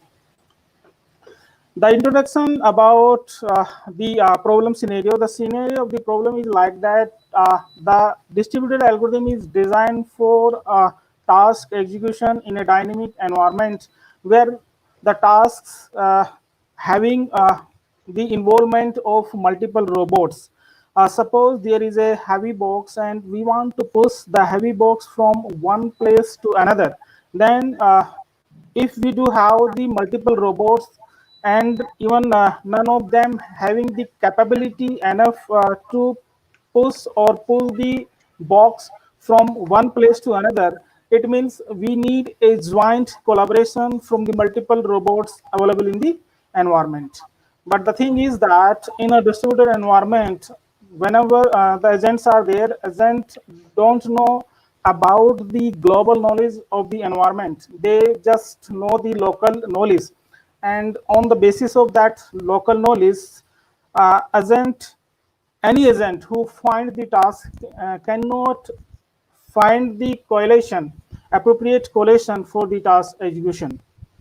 For that purpose, in our previous work, we have suggested a distributed algorithm that is for collaborative task execution in the dynamic environment. The thing is that the algorithm is there, the algorithm we have constructed, but the thing is that the algorithm that we have designed needs to or supposed to run on a different components or robots of a distributed system or multi-robot system. Hence, the process of the modeling distributed system is intrinsically prone to error. So distributed system need to be verified to ensure that system will behaves as they are supposed to do. That's why we need a formal modeling of the distributed algorithm, so that whenever we go on a realistic implementation of the robot, because a team of the robot can work in any type of the environment, and some of the environments are if we talk about the atomic environment, in that we can't go for the system that may not work as it is expected.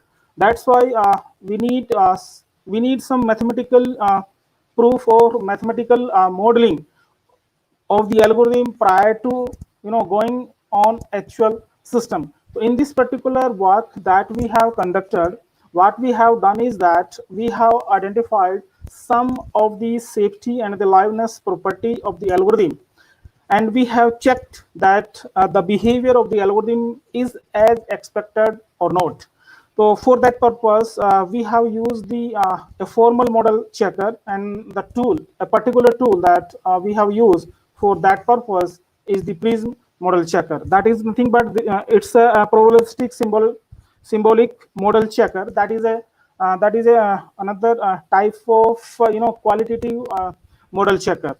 Instead of just telling the yes or no in the answer of whether a particular property is verified by a system or not, or whether a particular property is true or false, this particular tool also provides the probability, like what is the probability of a particular event happening. Like there is a 80% chance that this particular event will not fail in this particular span of time.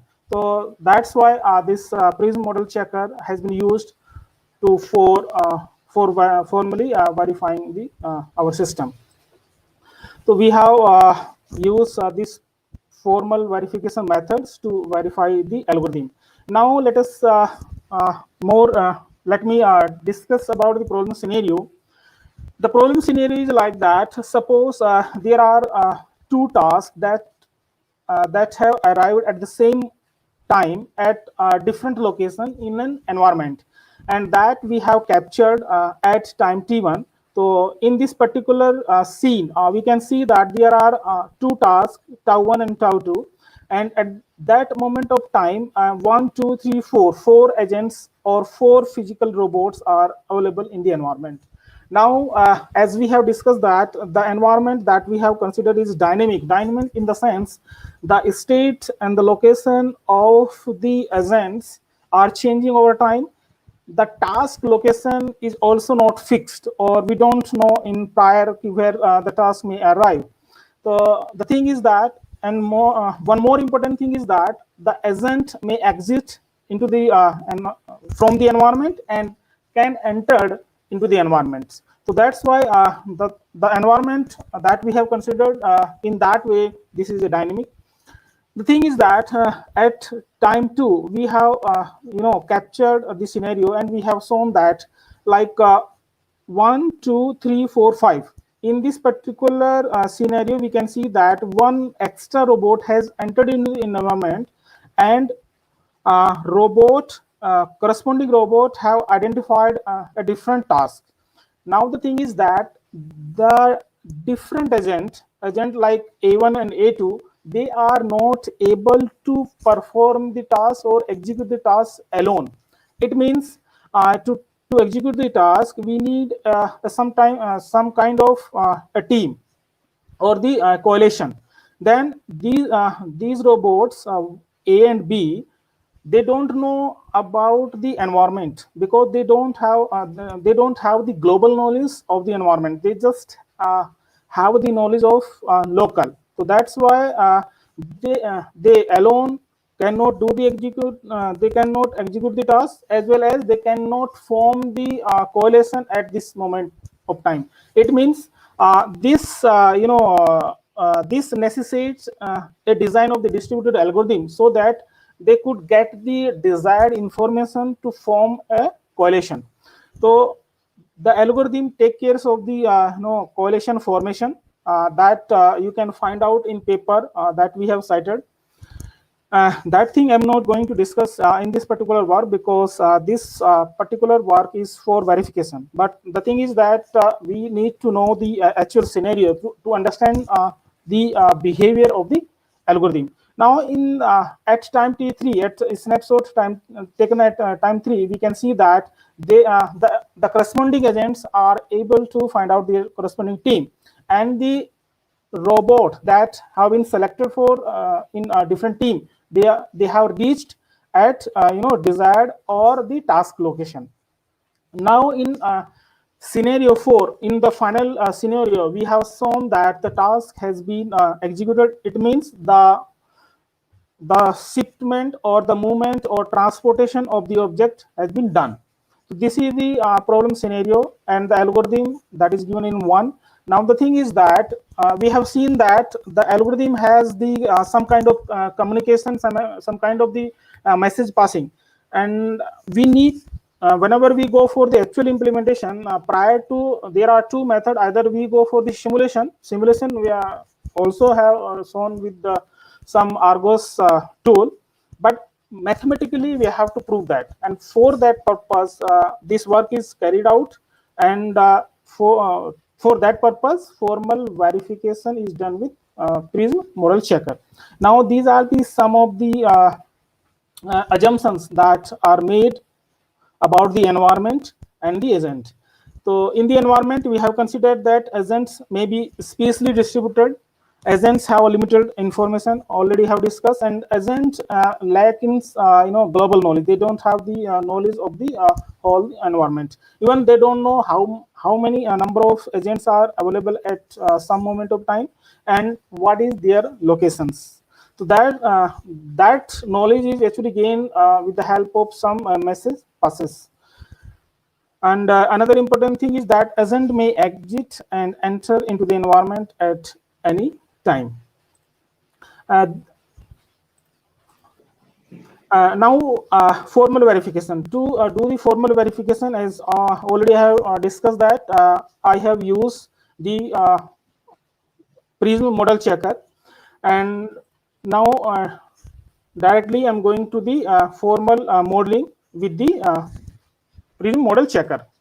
Now the thing is that with the help of this model checker, there are 3 activities in model checker or in formal verification that need to be carried out before doing the formal verification. There are 3 different phases. One is the modeling. First of all, we need to model the algorithm into that particular language in which we are going to use. Like if I'm using the spin, I have to use the spin language, that is Promela. And if I'm using the like this Prism, then I need to model that particular algorithm in Prism. And if I'm using some other kind of tool, then I have to model the algorithm in that particular language as per the language that is there. Specification is nothing but to specify the properties that the model should satisfy. We need to identify, we need to write them as per the model that we have selected, and then finally we have to feed that specification to the tool, and then that particular tool tells us whether this particular property is satisfied or not. If it is satisfied, then it's fine, it's okay. But if it is not satisfied, then we have to check what is the problem, what is the issue, and at what portion the issue is, because the tool also provide the counter examples. So with the help of that counter examples, we can identify the problem where a particular problem is existing. And Alfredo, I'm sorry to interrupt, but we have another 10 minutes and another paper. Okay.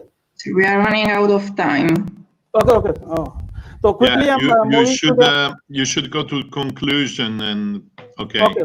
So this is the modeling of the distributed algorithm. These are the different scenario that may arise during the execution of the that algorithm.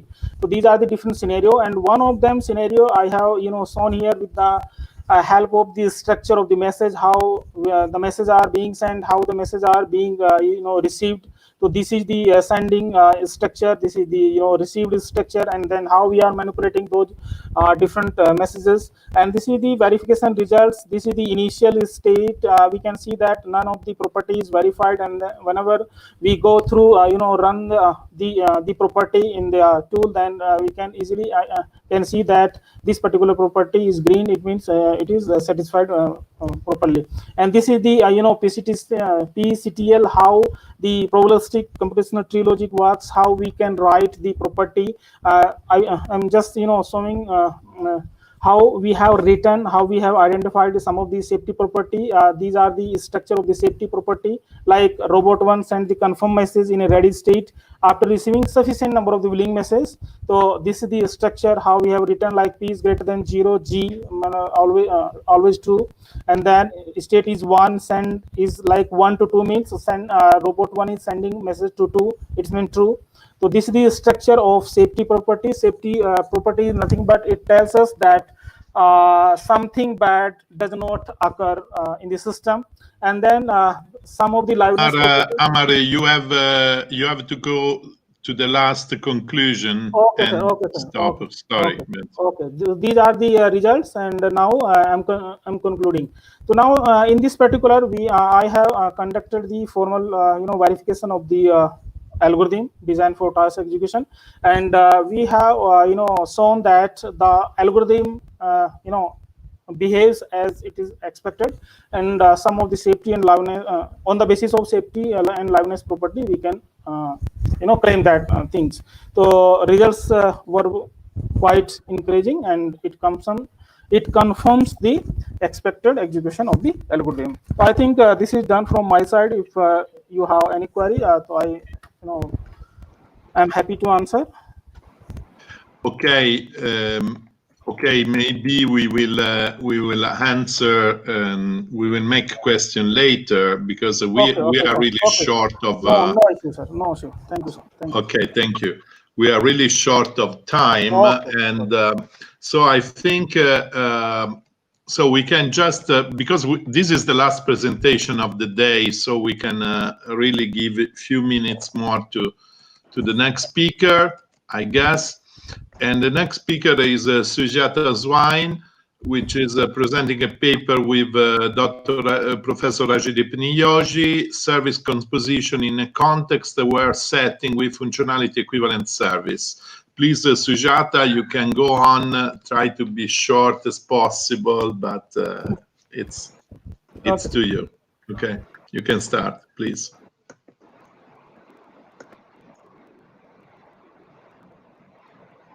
Is it visible, sir?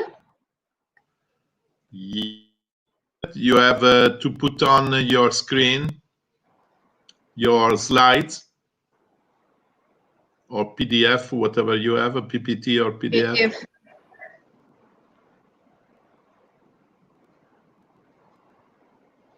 I have shared my PPT, sir, PDF, sir. Yes, you can start your PPT, please. Okay. Good evening to all. I am going to present our conference paper, that is service composition in a context-aware setting with functionally equivalent services. In this presentation, you should share the PPT, please. yes, I have said, sir. Amar sir, please. Amar sir, please stop share. The previous speaker, Hamar, stop sharing. Okay. And now Suyaja can share.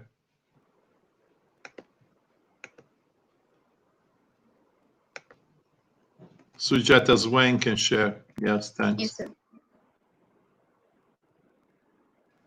Yes, sir. Is it visible now? Okay, perfect. Okay, sir. Thank you. Okay, I am going to present our conference paper, that is service composition in a context-aware setting with functionally equivalent services. So in this presentation, we will go through the introduction and proposed approach, then we will discuss case study, then experiment and conclusion and references. So first, context. Context is any information that can be used to characterize the situation of an entity. An entity is a person, place or object that is considered relevant to the interaction between a user and an application, including the user and the application themselves. The examples of context are light, time, location, temperature, blood pressure, identity, weather. Now, context-aware, what is context-aware? Context-aware is where if the system uses context to provide relevant information and services to the user, where relevancy depends on the user task. So, in the context-aware application, it takes input explicitly and context input as implicitly and provide output as explicitly. So, for example, when user is driving, he prefers to listen the audio output instead the visual output. So, service composition. So, first of all, service is a software program and that takes some input and provides some set of outputs. So, when a single service cannot satisfy user requests, it needs a set of services to compose. So, that method is called service composition. So, in this diagram, we can see there is 3 atomic services: login service, full course material service, and laptop device selection service, which are composed to satisfy a specific user request. A context-aware service composition aims to satisfy the user request G anywhere and anytime, even if a context changes. That is, for all possible context C in a given domain, find a composed service pi such that pi satisfies G at any context C. So C1 is a context where you will satisfy G by obtaining pi 1. Pi 1 is a composed service or plan. So when context changes to C2 and we will satisfy the same request, same goal, that is G, we will obtain a new plan, that is pi 2, to satisfy the user request G. So same as when context changes to CK, we need a different plan, that is pi k, to satisfy the same request. So when there is some issues when context changes. So there is a method, when there is a need of method where we should obtain a new plan when context changes. And another issue is what when you are executing some services, a service may become unavailable. So that causes the composed service might be fail. So how to handle that failure, the composed system failure? So we proposed a approach, that is functionally equivalent service. So we will discuss later. So first of all, proposed approach. In the proposed approach, in this approach, we have 5 phases, that is translation phase, abstract service composition phase, concrete services selection phase, execution phase, and monitoring phase. In translation phase, there is two modules, that is domain translation module and problem translation module. Domain translation module job is to translate the web service to domain PDDL file, and problem translation module job is to translate the user request and context to problem PDDL file. In abstract service composition phase, an automated planning system takes input domain file and problem file and generates obtains a plan to satisfy that goal. Now, this plan is composed of abstract services. Now, in concrete service selection phase, a concrete service is selected corresponding to an abstract service presented in the plan. In execution phase, the composed of concrete services are executed, and in the monitoring phase, it monitors the system where the context, when the context changes. If the user's context changes, then it will replan and generates a new plan. According to the system, will generate a new composed service. So when the service when in the monitoring phase also, when service becomes unavailable, it obtains a functionally equivalent service to replace that unavailable service. So what is functionally equivalent service? We define the FE service as two service M and M prime to be functionally equivalent if any one of the following hold. Point 1, M and M prime are equivalent with respect to the number of input or output and the types of input, output or structure. Second point is M and M prime are equivalent with respect to function. So first point, we will discuss the first point, that is functional equivalent service with respect to structures. So you can see here there is two service, service A and service B. So service A takes input I1, I2 and provides output O1. Now service B takes input I3, I4 and provides output O2. So service A and service B are functionally equivalent with respect to structure if I1 is equal to I3, I2 is equal to I4 and O1 is equal to O2. Then we can say that service A and service B are functionally equivalent with respect to structure. So for the example in real domain, that is payment service application, we can do payment through credit card, we can do the payment through the debit card. So these services takes input that card number, OTP, CVV number like that and provides the payment confirmation. So we can say that these two services are functionally equivalent with respect to structure. Now, second point is functionally equivalent with service with respect to sub-function. So first, service can be anything. Example, hardware device, network resources, a piece of computation or a human being. So a medicine is also a service, is presented in paper 14. So Lupicler is a medicine used for the hypertension. So there is another medicines also present which is used for the hypertension disease. For example, Lorvas. If doctor is an expert in the medicine domain, so he can decide whether two medicine are equivalent or not. So doctor may recommend the use of Lorvas medicine in place of Lupicler medicine if Lupicler is not available to the user. So so that we can say that Lorvas can be used in place of Lupicler. Then these two medicine are functionally equivalent with respect to function as they are used for the hypertension disease. Now we will discuss a case study, that is context-aware e-learning application. This application mainly provides students requested subject material through the devices available at his location. So it mainly helps the student in the learning process and saves time and effort for the preparing notes. So when user requests to study some subject, the context information will be student's location and is the number of days remaining to the examination. If the remaining number of days to the examination is between 30 to 150, then full course material is required. If the number of days remaining is 2 to 30, then crash course material is required. 0 to 2, if number of days remaining is between 0 to 2, then summary course material is required. So this is the subject material. We are dividing the subject material in three categories: full course, crash course, summary course, according to the number of days, remaining number of days to the examination. Now we will discuss through the three cases: case 1, case 2, case 3.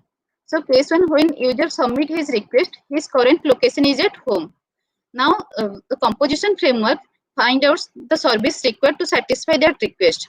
So first he finds out the available devices to his location, that are laptop and smartphone.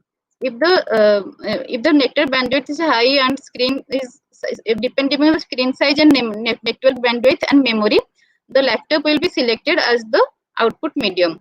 And according to the number of days remaining before the examination, it will select the course material. If it is 45, then it will select full course subject material. So in order to satisfy that user request, the composed service will be login service, full course subject material service, and laptop device selection service. Now case 2. Case 2 is when context changes, means when his location is changes from home to car. Then the devices available to the car is a smartphone or radio. So the a new plan will be generated according to that. So if the network bandwidth is medium at car, then the portal will select radio as output medium, so that the composed service will be login service, full course subject material service, radio device selection service. In the case 3, when student leaves car and enter into the classroom. So in the classroom, the devices available to him is either text reader and smartphone. So if the network bandwidth is low, then text reader will be selected as the output medium. So to satisfy that request, the composed service will be login service, full course subject material service, and text readers device selection service. Now we'll discuss experimental results. Before that, device registry means in the application we discuss 3 location: home, car, classroom. In the home, laptop and smartphone is available. Car, smartphone and radio is available. Classroom, text reader and smartphone is available. And any other location, by default takes smartphone. Now service registry. For this specific application, we take these services: login service, which take input user ID, password, and provides output authenticated. Like that, full course material service, crash course material service, summary course material service, which takes input subject name, authenticated user, and whether it is full or crash or summary, and output will be video, audio data, and text data. So same as there is different devices service selection. Now translation phase. In the translation phase, the services are translated into the PDDL file. So here login service is, here we have said it takes input user ID and password and provides output as authenticated user. So this service is translated to action, where precondition is user ID and password, and effect will be authenticated user. So same as full course service material service is translated to action, and input will be here, input will be in the precondition, and output will be in the effect. So like that, service will be translated. You will have 3 minutes now. Okay. Okay.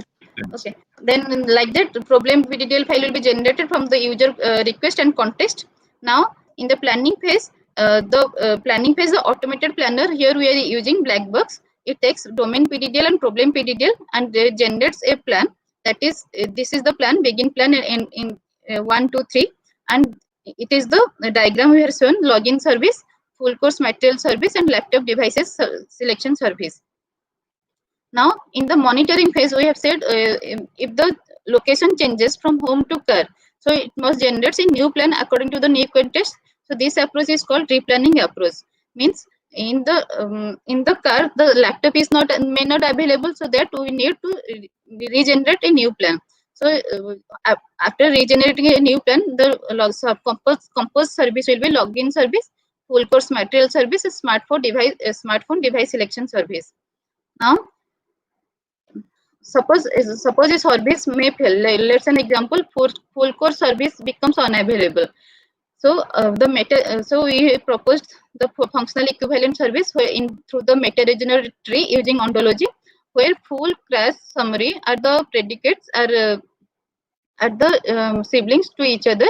If full is not available, then you will take crash or summary. So in that way, we take the crash. If the full course service is unavailable, we take the crash predicate, then we obtain the composed service, like that is login, crash course material service, laptop device selection service.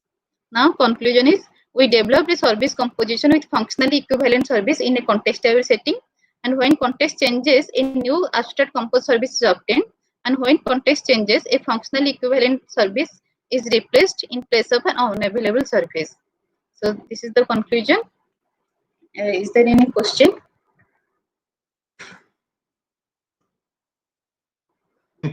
Okay, thank you for your presentation, Sujata. And yes, if anyone has a question, maybe we have a time for only one question. Okay. It's I appreciate very much the cervix composition algorithm and the fact that you are complying with PDDL. This is a very important thing. Thanks. And so if everybody is okay, we can stop here. We go over time for 10 minutes. So I would like to thank very much Sarah, which is helping us in organizing this workshop. You're welcome. Thanks to you, Alfredo. Okay, thanks to you. No. We are 2 minutes over. Of course, if there was another session, that would be a problem, but we are no session. So I'm glad to say thanks to everybody and invite you to follow the session tomorrow. And for the final event, that is, you can remind me, Sarah, when is the final event of the, what time it is? I don't remember, I'm sorry. No, I don't remember. Alfredo, you're freeze again. Okay. Yeah. We lost him again. Anyway, the closing keynote is at 4 p.m. to 4 p.m. 5:30. Yeah, and the closing ceremony is from 5:45 till 7. Just okay, thanks, Julia. no problem. I think that we can wait 2 minutes for Alfredo. Okay. He already joined. It's here again. Computer have some problems. Sorry, and make tomorrow everything right. Okay, thank you. Ciao, ciao, ciao from the guys in India. Thank you very much for your collaboration. I hope to see you in person one day, maybe in the next edition. Okay. Ciao, bye-bye. Bye. Thank you, everyone. Bye-bye. Ciao, Rajdeep. Hello.